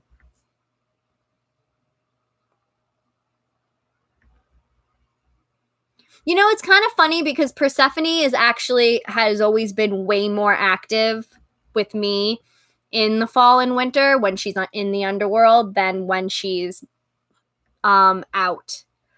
Apollo, though, yeah, Apollo is quiet. Which, considering he's always yelling at me, that might not be necessarily a bad thing. So I might not be suffering. But Persephone is for me, is usually very active when she's in the underworld. Because, like, for me and her, we work a lot with shadow work, so it kind of makes sense. It fits the theme of fall and winter to be more mindful of stuff like that. Yes, Apollo has to hang out with his Hyperborean homies.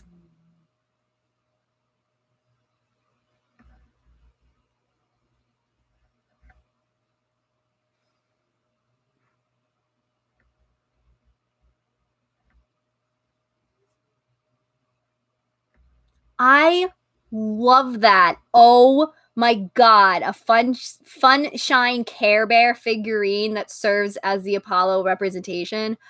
I freaking love that. Oh my god. That's amazing. I love that so much. I'm like gonna start crying. I love that so much.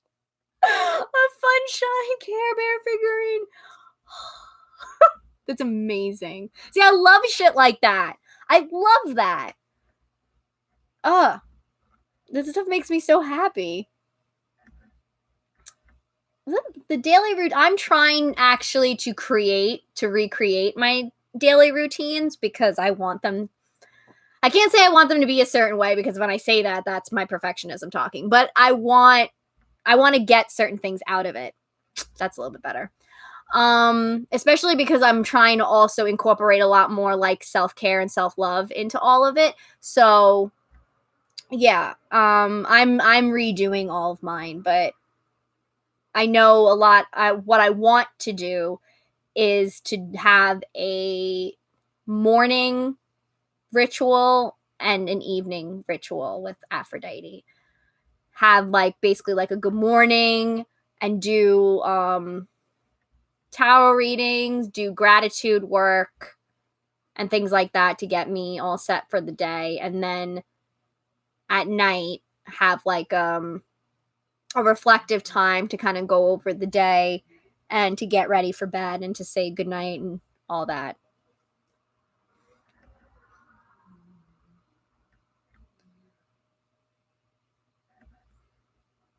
Oh, I also want to start doing mantra meditations because I have these like the rose quartz mala beads, and I want to go through where it's like you repeat a certain mantra or affirmation over with each bead. I want to start doing that because I think that will help a lot.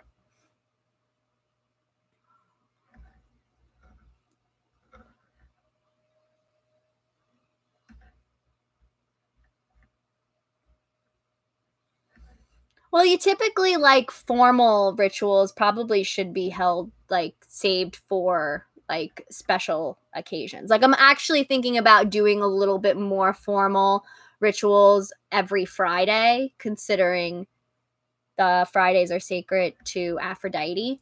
So kind of having like a regular routine that's pretty easy to keep up with. So very simple, but then maybe do a little bit more intricate offering or something on Fridays.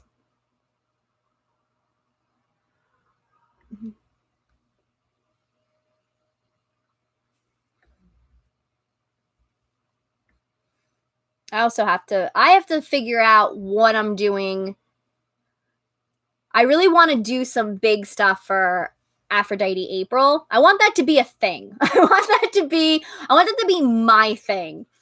Like my favorite witch on YouTube, Kellyanne Maddox, has a self-love September, and she does it every year, and it's like a thing. I want Aphrodite April to be a thing. I want that to be my thing. So I'm trying to figure out. Trying to think about it now, like what I'm gonna do in April for Aphrodite.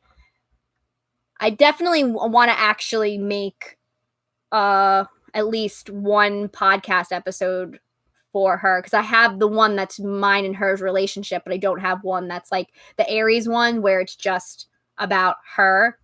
I definitely want to do that, but then I'm trying to think of like other things that I could do throughout the month and content I can create and yeah, and other things to do, but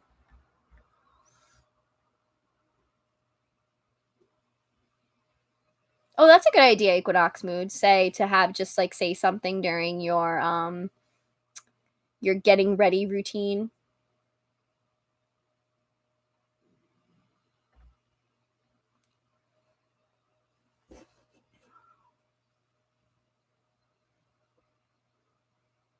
That's why I love like sharing these kinds of ideas, because then we all are like, hey, I could do that. That's a cool idea.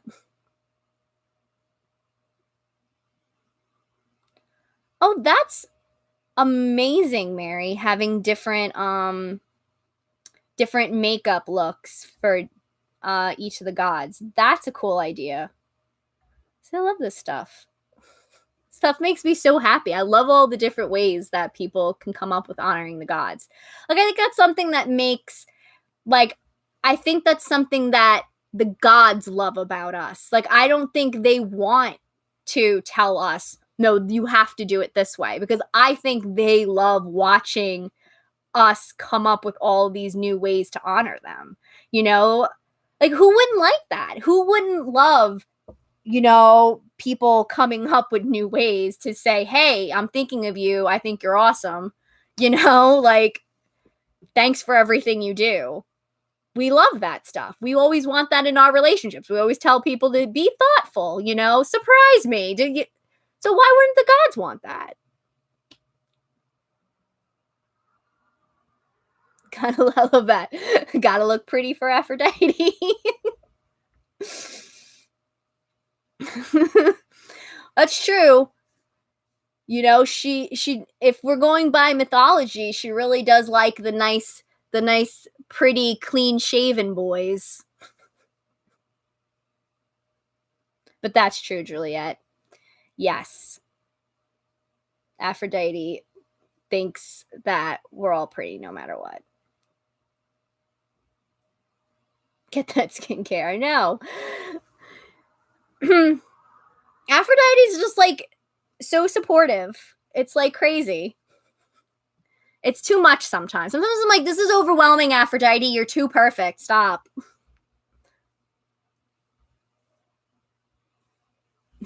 Honey, no. Yeah, face masks really are. I don't look good for men. I look good for Aphrodite. Yes. I need that on a t-shirt. I need that on a t-shirt. No, Apollo, because Apollo's supposed to represent youth.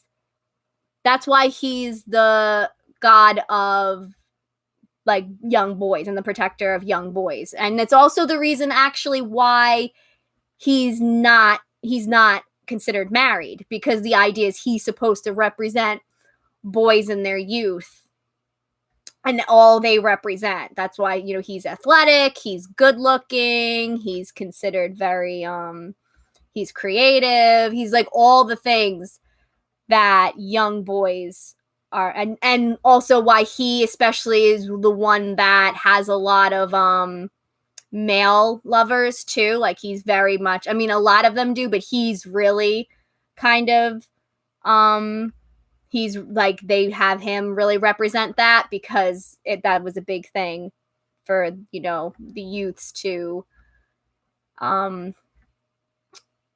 what am I saying? The youths to the young boys to kind of hook up with each other and older men and everything. So that's actually why he's never depicted as a beard. Bajo's the cute one in the boy band. He is. He's Boo Boo. Did anyone watch Bob's Burgers? He's Boo Boo.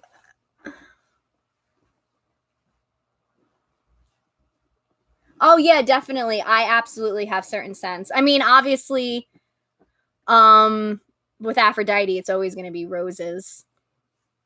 I really associate lavender with Persephone. What else? Any kind of like tree scent or like very foresty scents is Artemis. It's kind of very like obvious sense for me. Yeah, that too. Pomegranate, absolutely, with Persephone. Hi, little dandelion. Welcome back. How are the puppies? Oh, yeah, that's a good one. Pine flavor for Pan. Ooh, clean laundry. Yes! Bob's Burgers. I love Bob's Burgers. It's so good. This is like one of the best shows ever. Ooh, orange. Yeah, orange for Apollo. That's good. I actually just got a rose scented candle that I'm gonna use as a devotional candle for Aphrodite.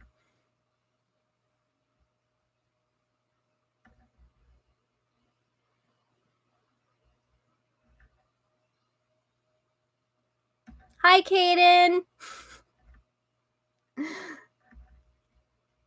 Oh, I'm glad the dog was behaving. It's a good baby. Like I say, good boy. I don't know.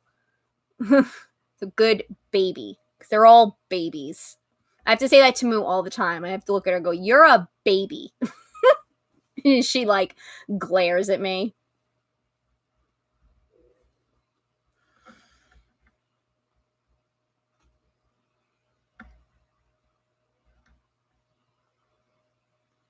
Mine are like mainly all just very obvious. But yeah, I love roses. Oh, we're talking about scents we associate with gods. I am baby.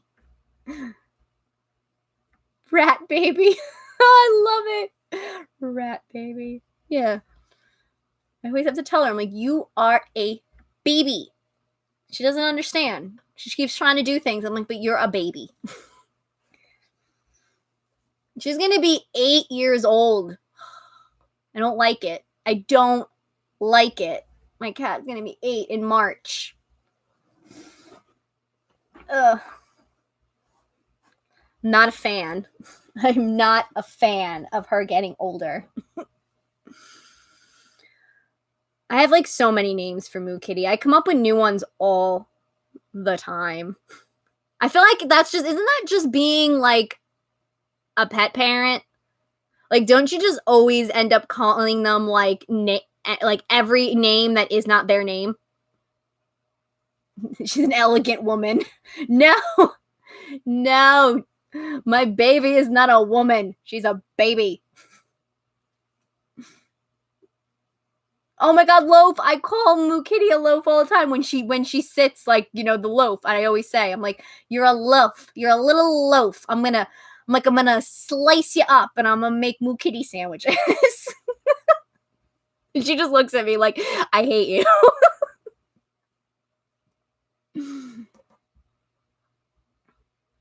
Oh, I love bumblebees. I could definitely see those being from Aphrodite.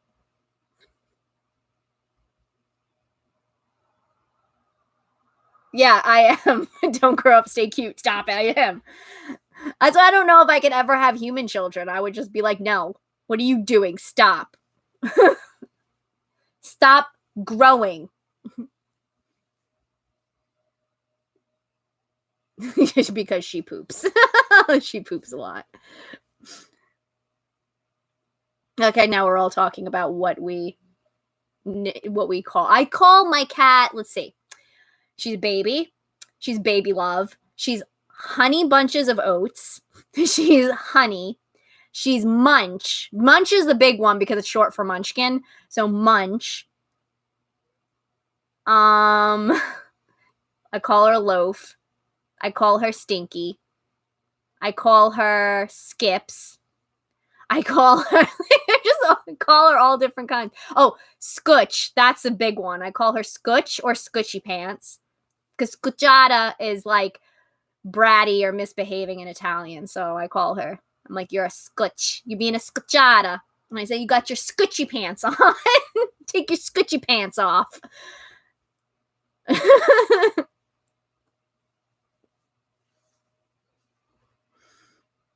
Oh, bye, Equinox Moon. Thank you for hanging out with us.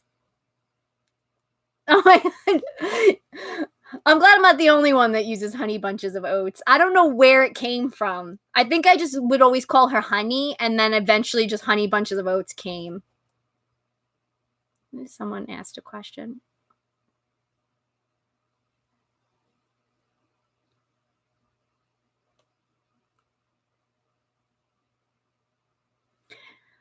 Yeah, I don't know if Moon knows. I'm guessing you come from an Italian family, Liz, and were you called Scutch a lot?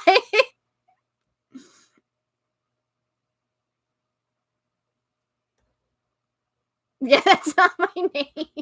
Yeah. I don't even know if Moo really knows her name. I think she or she just knows my voice because I change my voice when I'm talking to her. Like I don't really talk to her like this. I talk to her like this. The monkey. Like that's how I talk to her. So, and I've noticed that if I talk like this, she doesn't pay attention. But the second I go, "Well, Kitty, what are you doing, my baby?" Then all of a sudden she'll look. So I'm like, I don't know. Do you know a name or do you just hear the voice and you're like, okay, my freaking mother's talking to me?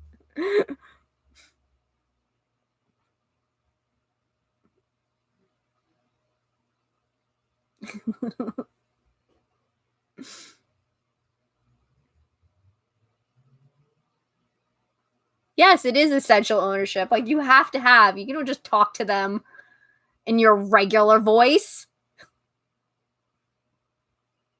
Big fat fluffy white dog.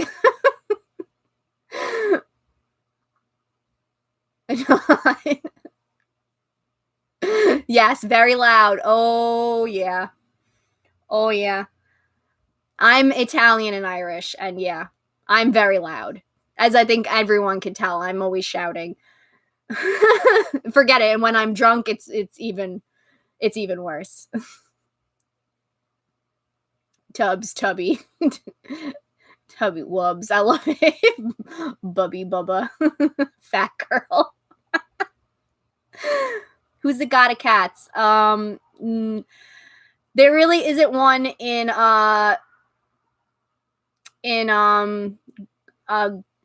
in ancient Greece. It's Bast in Egypt. But some would say probably Hecate, because Hecate is kind of seen as associated a lot with animals, but she's mainly associated with dogs.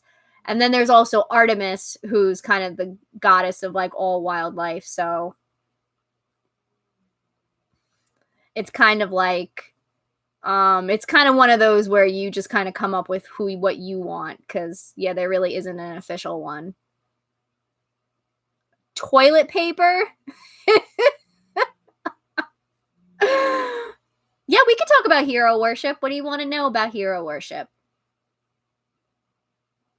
We're going to keep talking about cats, because I will keep talking about cats.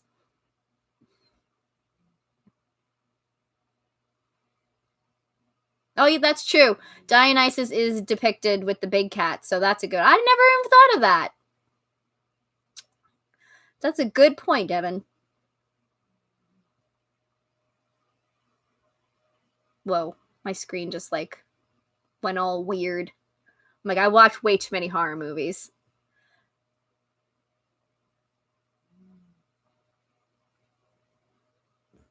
You had Apollo's cat escort you out of we need to hang out so I can hear all these stories.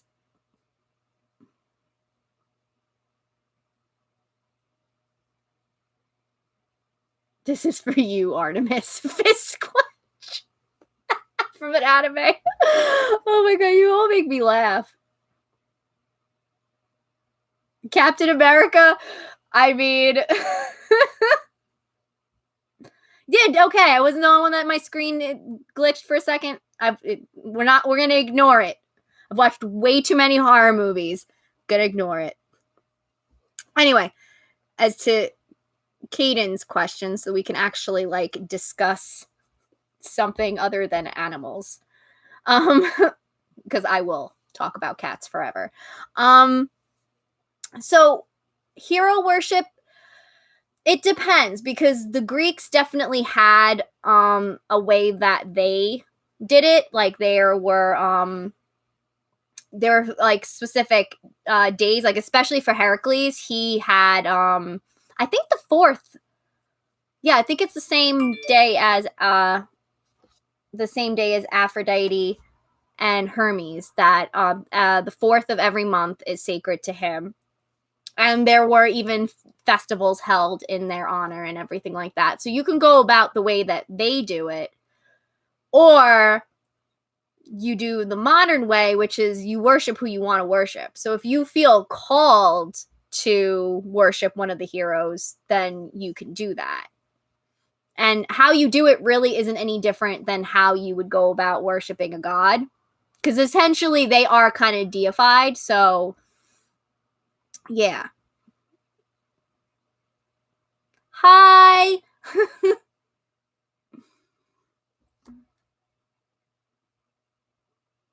Yeah, they did. No, they did. A lot of like, especially like Heracles, he really was he kind of was really put up there and really like definitely deified. But a lot of mythological figures were deified. So it's whatever you want to do. Yeah, they definitely did. They had their own cults.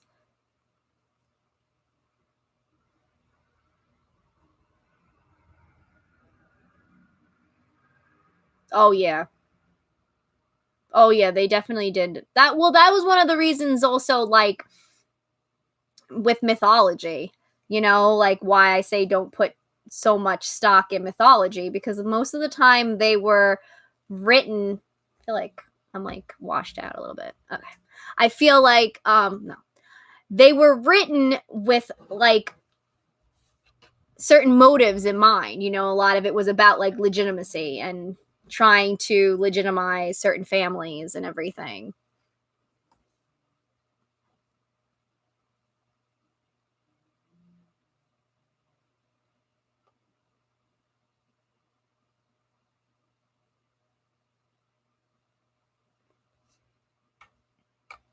You could do ancestor worship. I mean, it's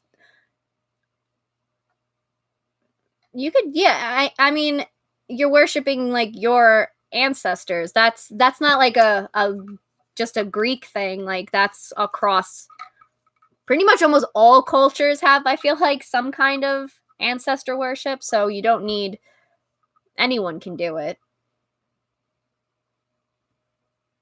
Yes, I would love to hear a message that Aphrodite told you. Yeah, it's present in so many cultures do ancestor worship. Oh, yes. Can we talk about Alexander the Great's boner for Achilles? Oh my goodness.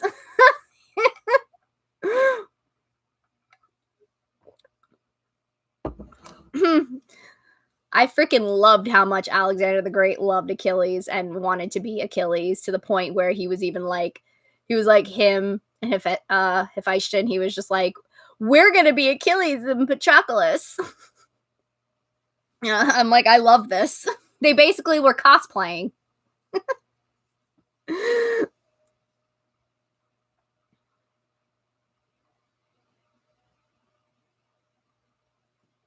Yeah, exactly, Liz. No, 100%, you're right.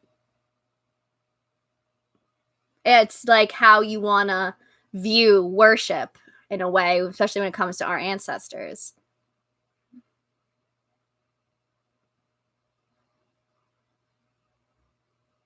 Oh, yeah, I agree with you. I have a whole thing about mythology. And it was interesting because I came across something the like yesterday, and because it was this whole post on Tumblr where somebody made a comic book, like a comic about, the Hades and Persephone myth, and it very much depicted it where, Hades kidnapped and raped Persephone and all that. It was like that typical, which is fine, whatever. And but then like the comments all in it were just like everybody talking about mythology, like this story as like that's how it happened. Like almost like they were there. Like they were there and saw everything happen. And they had a conversation with Persephone, so they know exactly how Persephone felt. Like it was very strange. Because I'm like, you do know this is a story, right? Like this isn't real. Like maybe there are elements that are based off of reality, but it's ultimately a story. So why are you treating it like this is like a freaking biography, not mythology? And then I commented about that, saying like we're free to interpret it however way we want because it's fiction, like, and so everyone's going to see it differently. Like maybe if you are a sexual abuse survivor, you're going to see it as,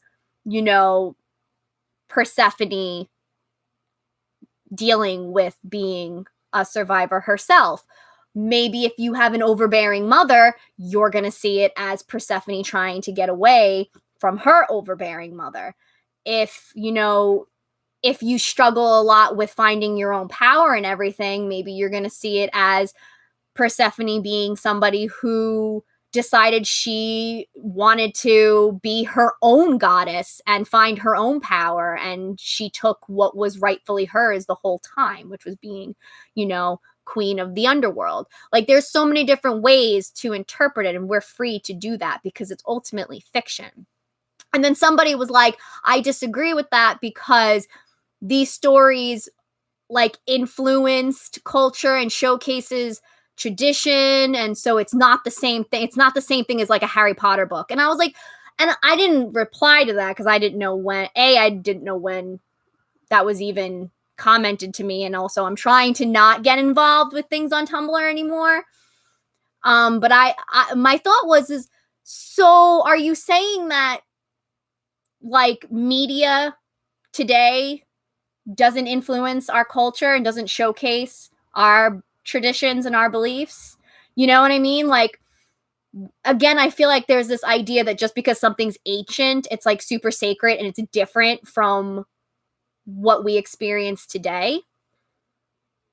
So it's kind of like that was just strange to me because I'm like, it is kind of the same thing because what's the difference between mythology?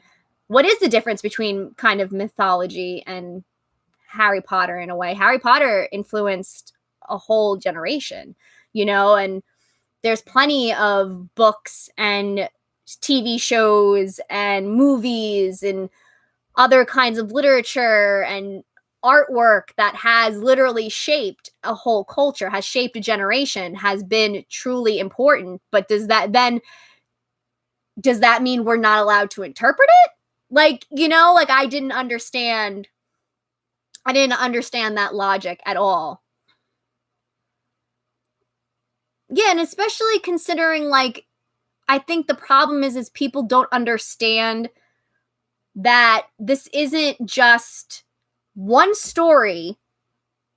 Like I'll say Homer wrote one story, like, and one kind of mythology, and then it just stayed like that and was just kind of like went through all of the time and then got handed to us, and that was it. Like that's how people treat mythology. Like it didn't, like the ancient Greeks themselves didn't rewrite or reinterpret it or reimagine these stories or add on to them, or that, and like depending on where you were, and that the story may change or whatever. And that then when the Greeks were gone and other cultures took their mythology, that they didn't also then reshape it, translate it differently, put in their own biases, and then that just kept going and going till like we got whatever was left over. Like people really treat it like it was like almost like laminated where no one touched it ever, and then it got it went from ancient Greece to us without any fingerprints on it, you know? That's like, it's things like that is so hard for me because I'm just like, I need people to actually know what they're talking about before they start talking to me about it and telling me I'm wrong. Because I'm like, I've studied this my whole life. Like, what, you read one mythology book? Like, come on. Yeah, exactly, Ayla. A lot of it, I was reading a lot about how, like, what we know of the mythology and even the gods and how we view them now has a lot to do with what Christianity did, like how they took it and that's like, I was reading about Apollo, and they said that that's one of the reasons why Apollo is seen, it's so much now is seen as a sun god, when in ancient Greece, like, there were connections of that to him, but it was not like a huge part of who he was. Like, he was much more of like a prophecy god and a, like, all about, like, you know, the lyre and the his arrows, like those were like his big associations. But in today's world, it's really him being the sun god that kind of like stands like over all of that, and a lot of that has to do with what Christianity did. So it's even more like uh, that's all I can do is just go, I think one of the big problems really is the way it's taught, because people get the wrong idea with how it is, like, how information has gotten from then to now. Like, I think people just really just think that it's as simple as things were written in a book and we're just like, okay, this is the truth. This is what the ancient Greeks did. This is what they believed, blah, blah, blah. When it's like, that's not the case at all. A lot of stuff we're also guessing because we have like certain artifacts and everything. It's not even like necessarily we have a lot of written stuff. We just kind of have to put the pieces together. And then a lot of it is also then what other people have interpreted from that gets then passed down and everything. And then we just kind of get sold that as the truth. I think it's like unless you really kind of have gone to school. I don't want to say like you have to go to school, but I feel like unless you really understand the way like history and anthropology works, then I think you're not going to be able to really kind of understand that it's not as simple as this. I don't know. It's the information is not as easily understood because there's a lot of like interpretation. It's a lot of also like trying to get past certain biases and trying to get past like what other cultures have done to it and all this other stuff. So it's a whole thing is basically what I'm saying.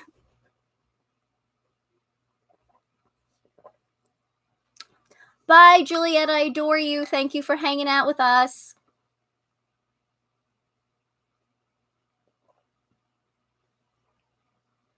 Oh my God, Athena was Judas thing.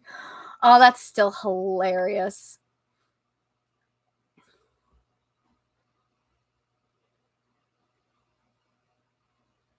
Yeah, exactly. They take it all at like face value, and it's just like that's I think that's kind of like why there's this issue with some people seeming like they're not taking things seriously in our community, and like they're not doing the research they need to do, because essentially this really is kind of like schoolwork, like it really is kind of like being in school and having to do the research and having to really like delve into all this academic stuff and come to your own conclusions and almost like writing, some kind of research paper. And some people just that's not all of us enjoy doing that. Like, I enjoy it. It works out very well for me. This religion is one of the reasons this religion is perfect for me, is because I love research. I have a degree in history, so like I love this stuff. This is like crack to me. So, but for some people, it's not that easy. And I think that's kind of like why I'm trying to do what I can to make things easier for people, because I understand that not everyone is like me where they enjoy this. A lot of it's a chore. I don't blame. Sometimes it's a chore too. Like getting through some of those academic texts is like, oh my God.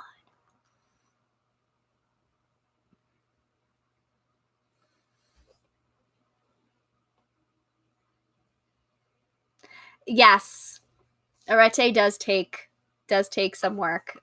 That it does.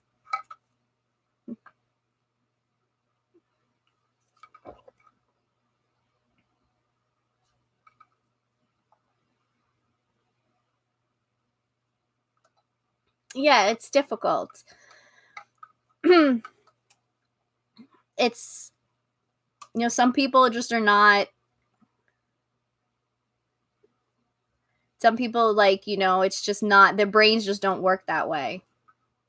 And that's, like I said, I'm lucky enough that this all fits very well into everything that I love. And it's not, and I'm aware that it's not the case for everyone, which is why I try not to judge so harshly. Like I appreciate, I appreciate people who try. Like I get people constantly who are asking me, like, I have a really hard time reading the Iliad and the Odyssey because of the way that they're written. It doesn't register to me. And instead of maybe being like, well, suck it up and do it, let's find different ways to digest that information. Because there are other ways to do it. It doesn't have to be this one way, And that's kind of like why I like the content I create and doing things like this, because I feel like this is kind of a way that we can share information in a way that's accessible to everybody, and and people can learn and all that. But like, some people, and the people who genuinely like maybe aren't coming from a good place, regardless of what you say to them, it's never going to get through. So you just don't even bother with those people, You just kind of like focus on the people who you connect with and the people who see things similarly to the way that you do and all that.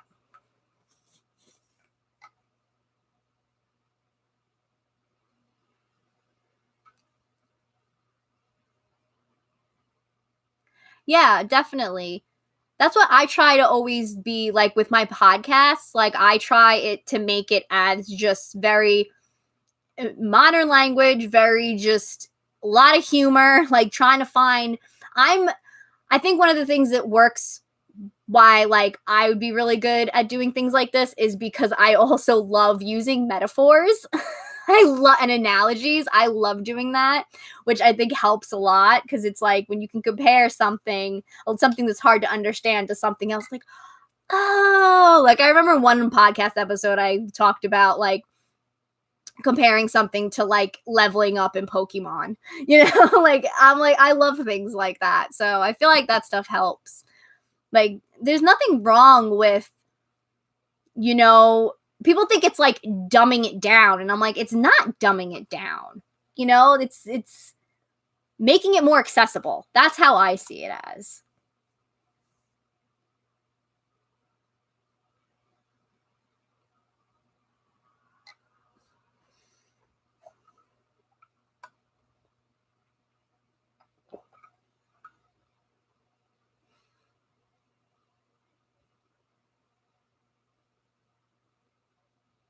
Oh yeah, some of the interpretations of the gods is just so.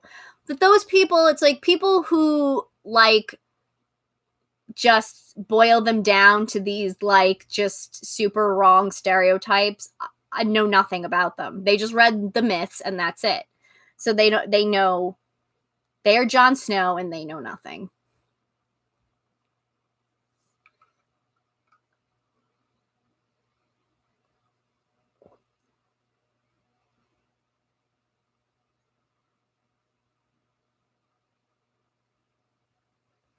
Tumblr is really weird about the gods. I'm getting really sick and tired. The one thing I am getting really sick and tired of, because I try to ignore and shut out most of it, but the one thing that's getting really annoying to me is when people are making religious posts in support of Zeus and Hera, and people feel the need to comment on those posts being like, oh, Zeus is a rapist and Hera is constantly punishing his victims and going on, and it's just like, you don't know what you're talking about. Like, don't come into a space that obviously isn't for you and to dump on our gods as if you know them better than we do. And I can't. I really just freaking can't.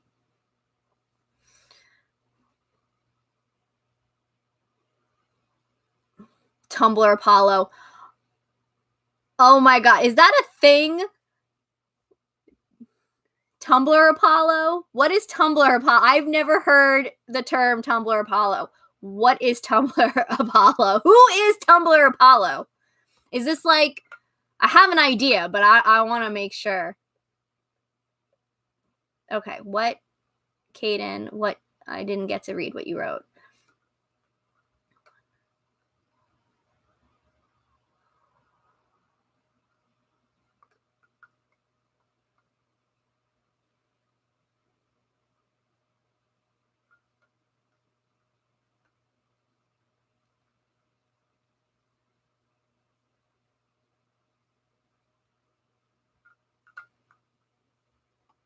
Oh, that's beautiful.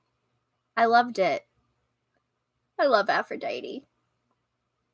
Okay, yeah, but what's this Tumblr? Oh yeah.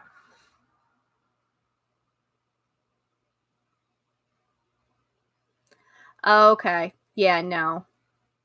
It's so interesting to me when I like see things like that on Tumblr, because I'm like, I want to know where that Apollo is, because that Apollo is sure the hell not the one yelling at me all the time. Like, that's not.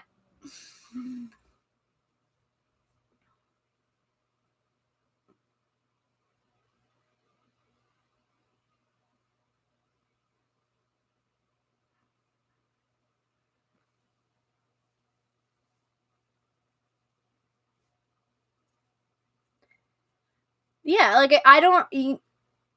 It's insane to me that like people are like, they think that just because they know some mythology that means that they have any right to comment, especially in religious space. Like, fine, say whatever the fuck you want in your own post on your own blog.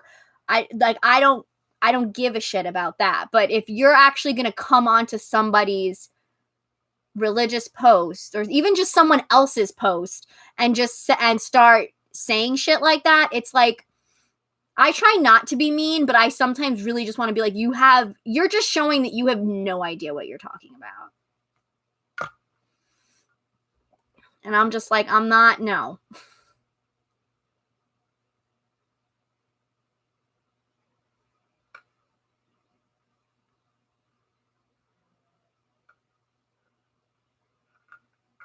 It's so funny to me, like,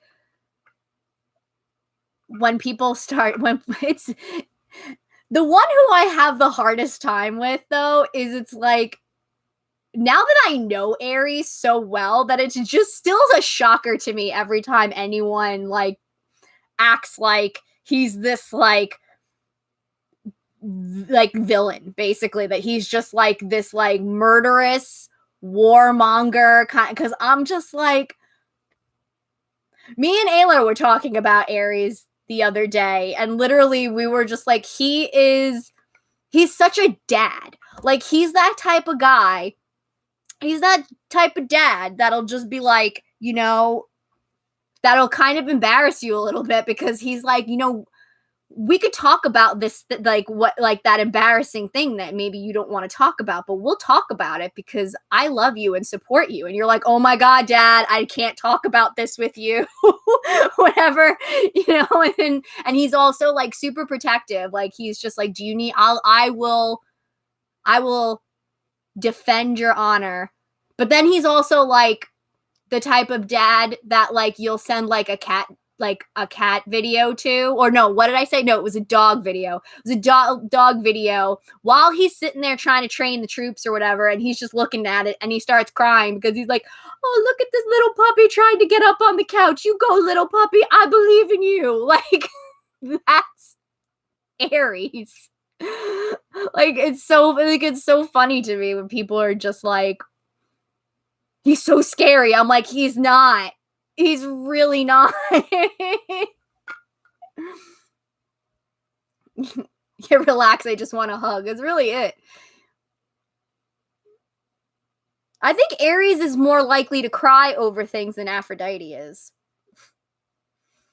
Like, I consider, I was actually thinking a lot about it. And I don't know yet how I feel about the term, like, the divine masculine and the divine feminine. I'm not sure yet. I have to do more research on it. But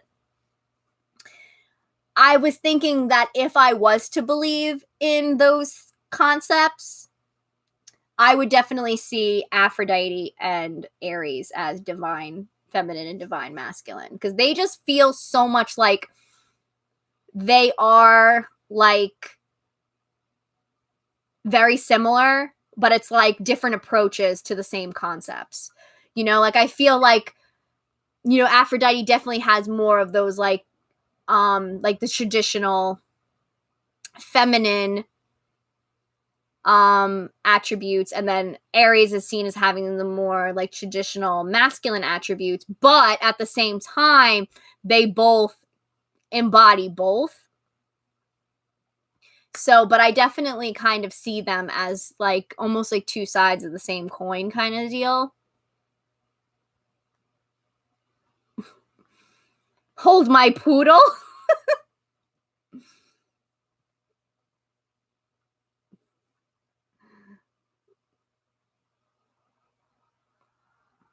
Oh, I've never read Lore of Olympus specifically because I've heard just that there's just like bad representation. Oh, yeah. Oh my God. Let me get into that logic. Oh my God. That logic. And I saw it come up so many times and it pisses me off. Not because I'm like, I don't want anyone shitting on Hades, but it shows how much they know nothing and that their logic is warped. The people who do talk shit about like Zeus on like the religious posts will then praise Hades and be like, oh, like Hades is like he's baby. Hades is amazing. He's way more worthy of respect and blah blah blah. And I'm like, none of like your logic makes zero sense, because you're basing your hatred for Zeus off of mythology. It technically, part of Hades' mythology is that he kidnapped, regardless of, I know that there's reasons for it, but I'm looking at this through their lens. He kidnapped Persephone, which, by the way, who's worse? Because, I mean, if we want to talk about, we don't know about like the whole idea of like if anyone was like forced themselves on anybody, but regardless, Zeus, then, if we're taking that out of it, because I don't really like to discuss that part of it, but if we're taking that out of it, and then we're discussing Zeus being a cheater, because a lot of people keep bringing that up, that he's a cheater. I'm like, okay, but Hades is a kidnapper. Which is worse? Like, Hades is a kidnapper. So, and then, like, so obviously, in order to vindicate Hades, you have to reinterpret his mythology. So if you can do that for Hades, why can't you do that for Zeus? You just choose not to, because you just have some kind of weird attachment to Hades that you don't have to anybody else. So you want to, make him out to be better than Zeus is.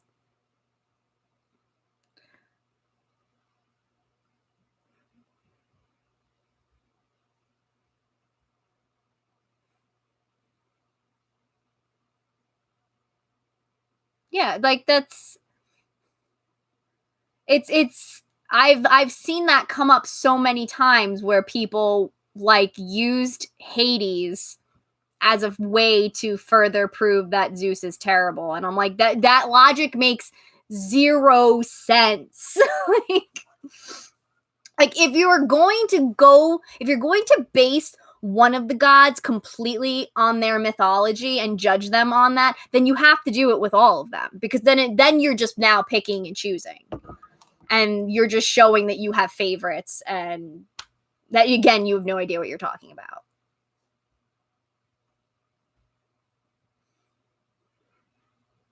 Oh yeah, but yeah, and then they reduce Hades down to the edgy soft goth boy, and it's just like, that is not, no, Hades is like, I just see Hades is like full on like Capricorn to me. He's just sitting there wanting to get his work done. He doesn't want to deal with any of the bullshit. He's like all about the business. He's like, let's do this. And then like he just wants to get his job done, pet his dog, and hang out with his wife.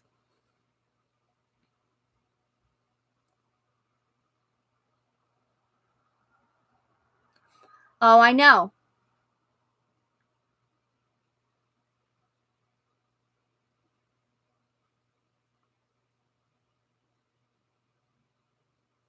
Oh, you are really lucky, little Dandelion, you haven't come across any of that.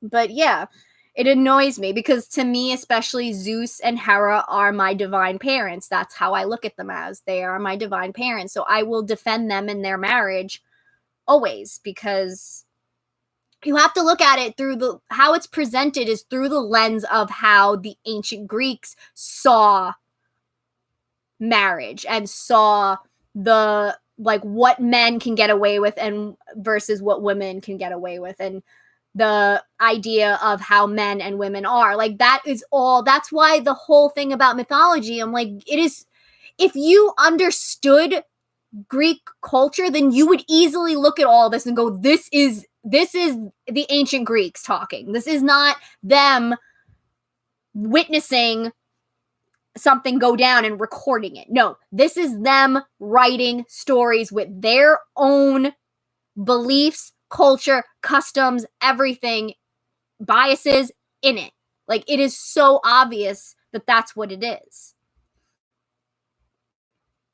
They did, it just passed. It was in January.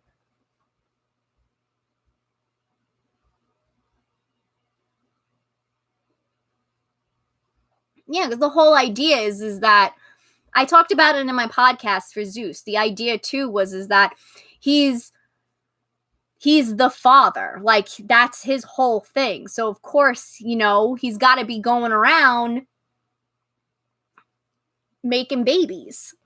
Especially because the whole thing is like, that's how they legitimized a lot of important gods and important characters in stories, is to say, like, they're a child of Zeus. You can't have any of that if Zeus is never going to go outside of the marriage. And I also talked about how it's almost like a modern sitcom in a way. If you look at it, it really is like a modern, well, no, it's an ancient sitcom. That, you know, you have the husband that goes out and is trying to get away with something. And it's, you know, and he's doing a really shitty job about it, you know, and the wife eventually ends up finding out, and you know, she does her whole thing that she, whether it's going to be punished, she can't, well, considering they're God, she can't punish him, so she's got to punish somebody. It's entertainment. That's why I'm like, I compare it to a sitcom, because the idea is that it's entertainment.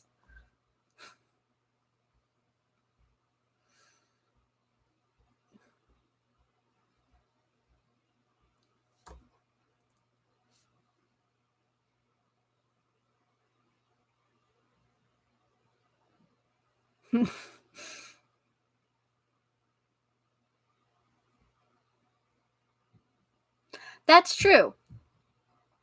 I mean, Heracles, like the most well-known hero. Look at his name. Whose name is in it? Hera.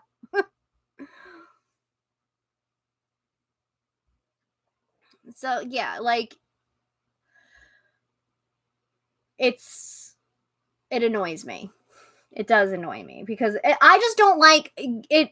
It's hard for me too, because I don't like people trying to talk about things that they obviously don't know about. You know? Like that bothers me, because it's like, you obviously don't know. So why do you think you can come into this space with all these people who do know and try to educate us with your extremely limited biased knowledge? Like, sit down. Why don't you instead sit down and learn something? But no, we're talking about Tumblr here. Tumblr, no, everybody's got to pretend like they know what they're talking about, even when they obviously don't.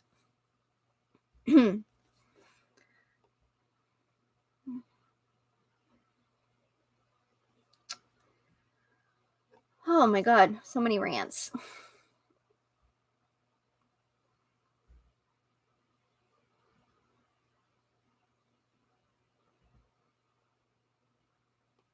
What? They called you a whore because you were just trying to point out that Zeus wasn't like the way that he was portrayed in Lore of Olympus? Jesus. People need to calm the fuck down. Oh yeah, people do like fighting. It's true. They get from like it like everything goes from like 0 to like 500 instantly.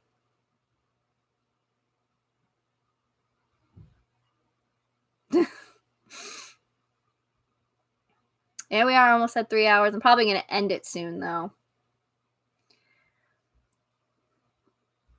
Where's the chill? They don't know. They don't know it. They don't.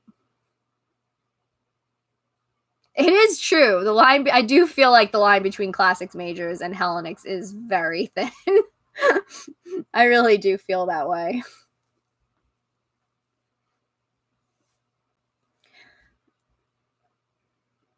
Converting them should be easy. Yeah, they've seen Apollo's abs. They know.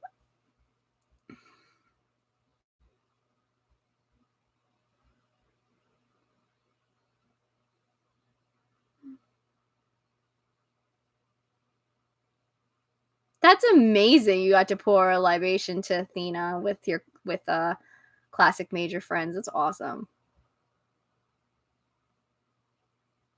Yeah, you can just show them Apollo again. Just be like, look, this is what we worship. Be like, ooh, that is nice. Oh, Apollo. I love him. My golden prince. All right. I think we are good.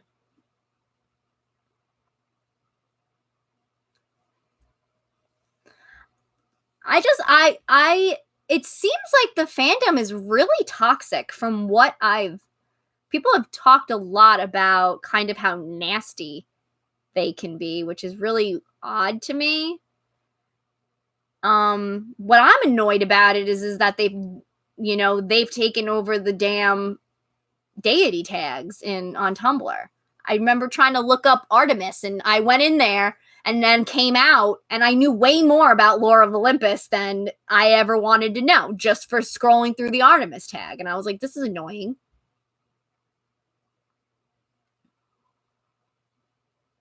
Yeah, Apollo abs are a new inside joke now. That's how we'll be like, I'm trying to convert someone. Did you show them the abs?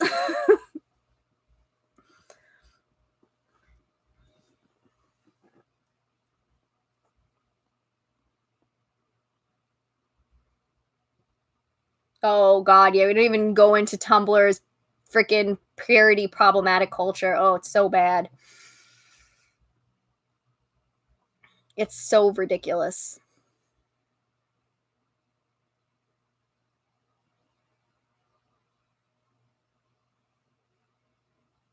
Well, I hate all of that.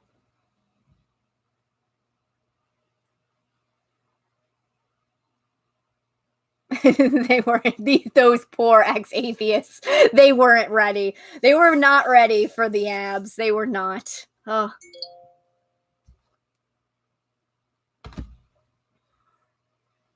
Yeah, the inside jokes are great. I still laugh about Athena is Judas all the time. I still laugh about it. Now this one, I'm gonna laugh about this one now. I'm gonna go to my friend's house and I'm gonna be like, I'm gonna convert you here and show a picture of Apollo. Abs and ABBA. Oh, that's an interesting. I didn't even think of that. Actually reading Lore of Olympus and like kind of going through it step by step of everything that's bullshit about it. I didn't think about doing that. That's actually an idea. I will warn you all though, if I do that, it's going to get there. I'm gonna get mad and it's gonna get ranty and I'm gonna get mad. I know I am. Because even before I was a Hellenic polytheist and I read the Percy Jackson books and I liked the Percy Jackson books, I got so mad at a bunch of the interpretations of them.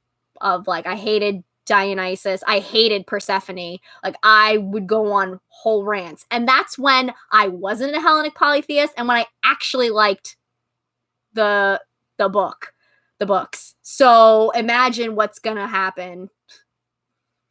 Imagine what's going to happen when I read Lore of Olympus.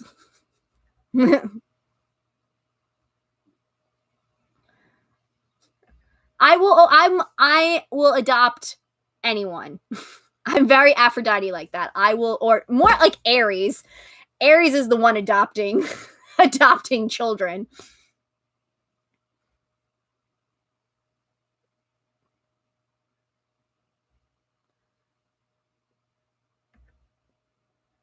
Oh yeah, the Wiccan interpretations, yeah.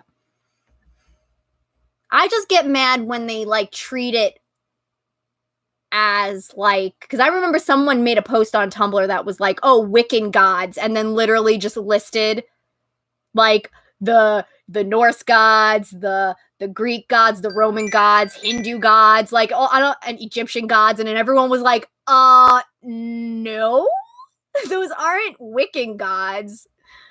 Like, that annoys me.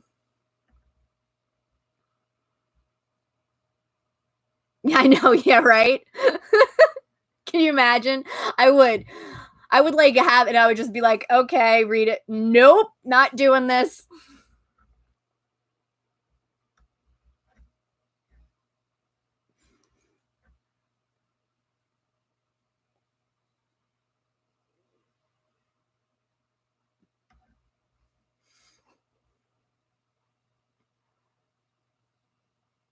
What do you mean by media gods? Sugar baby, sugar baby. I love that. Sugar baby, sugar baby. What do you mean by media gods?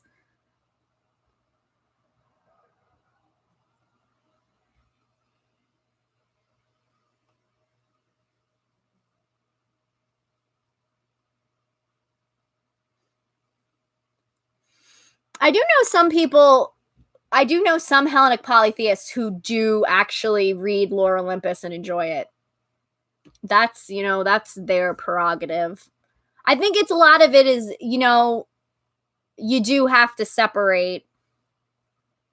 Same thing with like mythology, separate the character from the actual god, which is really hard to do. Like for me, it's not necessarily like I can't do it. I just don't see the point in it because it's just, I think also by this point, it's been done already. Like we've done this over and over and over again every time any media uses the Greek gods, they have the same shitty portrayals over and over again, that it's kind of like I want someone to just come out of the blue and just be like, by the way, why don't we do who they're at? Like, why don't we portray them as they actually are? Because that's still freaking interesting and it's different. I think it's like that, but I know I didn't know that there were some people who pretended like they were and then they weren't. I don't know, that's weird. But then we have a big problem on Tumblr is like there are role play blogs, and they'll sometimes take like our posts and everything, and it's like, ugh, no. I actually had. It was nice though, because I actually had that happen to me where I had a post and then role play blogs started kind of like having a conversation back and forth in it. And I got really upset about it. And they ended up finding out I got upset about it. And then they actually apologized and was like, oh, I'm really sorry. We didn't know. And then it was fine. But most of them aren't like that.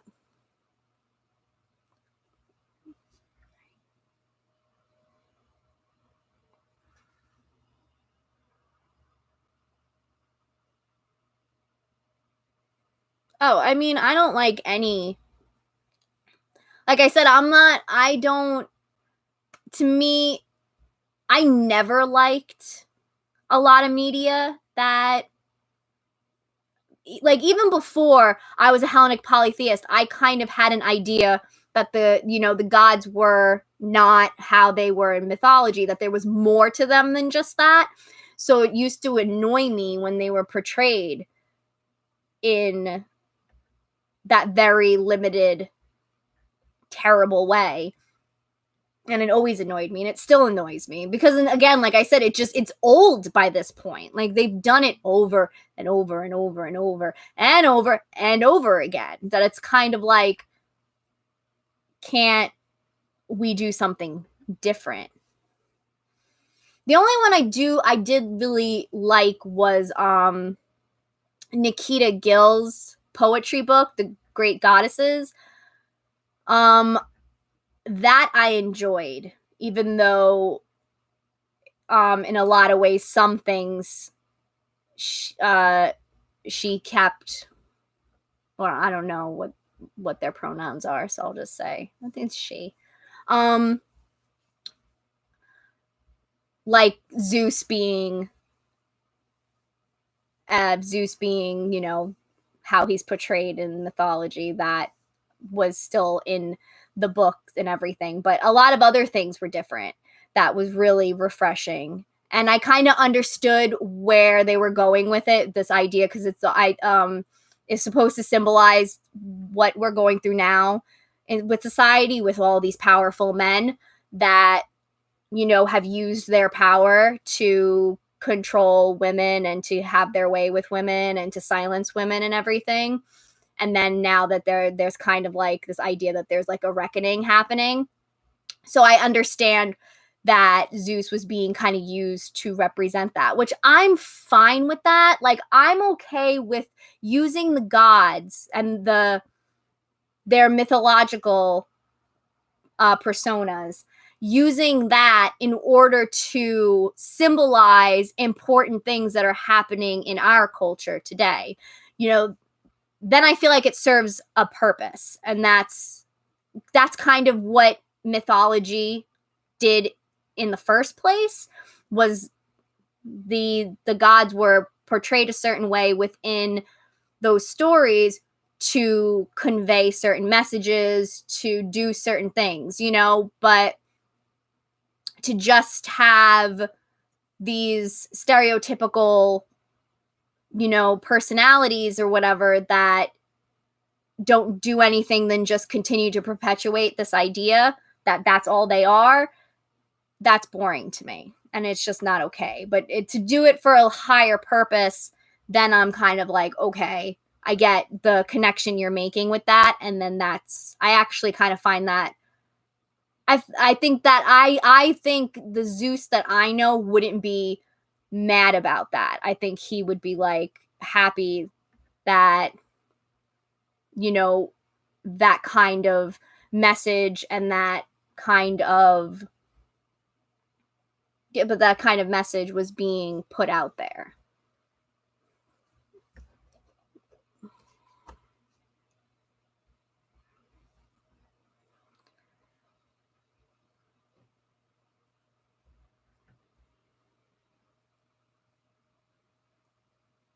I kept meaning to watch. Well, I watched some of it, Detroit on Netflix. I watched some of it. I did. What I liked about that is I liked that they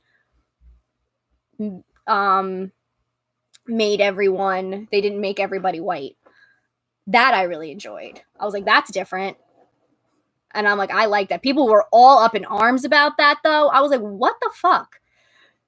Why does that matter?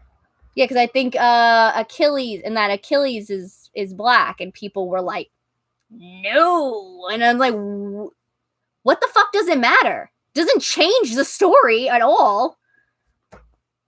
Like, Jesus Christ, people.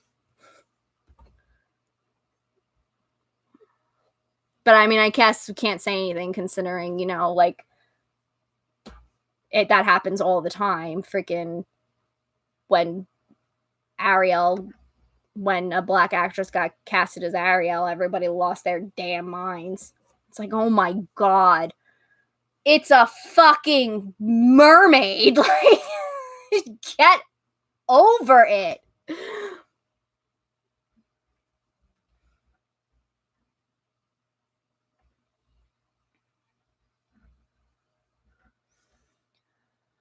Okay.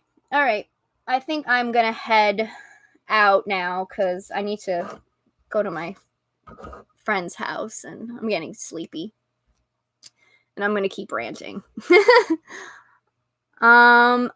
So let's see, what was I going to say? If you want, I have a Discord server. We operate under Fight Club rules.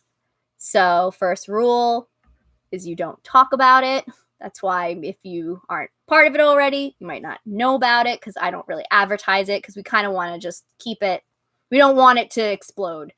We want to keep it a little bit small. So I usually just mention it at the end of a live stream, especially because usually we're here for hours. So, and it's like your reward. Thanks for hanging out for so long. Here, join Discord server. Keep the conversation going. If you want to join, just send me a message on any one of my social medias. I'm on Tumblr, The Pastel Priestess, on Instagram, The Pastel Priestess, on Twitter, Tea with the Gods. And yeah, just send me a message and I'll send you an invite link. Is that all I have to say? Yeah. Yeah, but they don't comment or anything because like I said, we're trying to keep it a little on the hush side and all that. So yeah. Thank you so much for hanging out, guys. I loved it. I always love hanging out with all of you. For all of you who this was their first time, I hope you enjoyed it. I'll let you know when the next one will be. And yeah, I hope you all have a wonderful evening or day, whatever time it is. And may Aphrodite always shine her love on you. I love you all so much. Bye.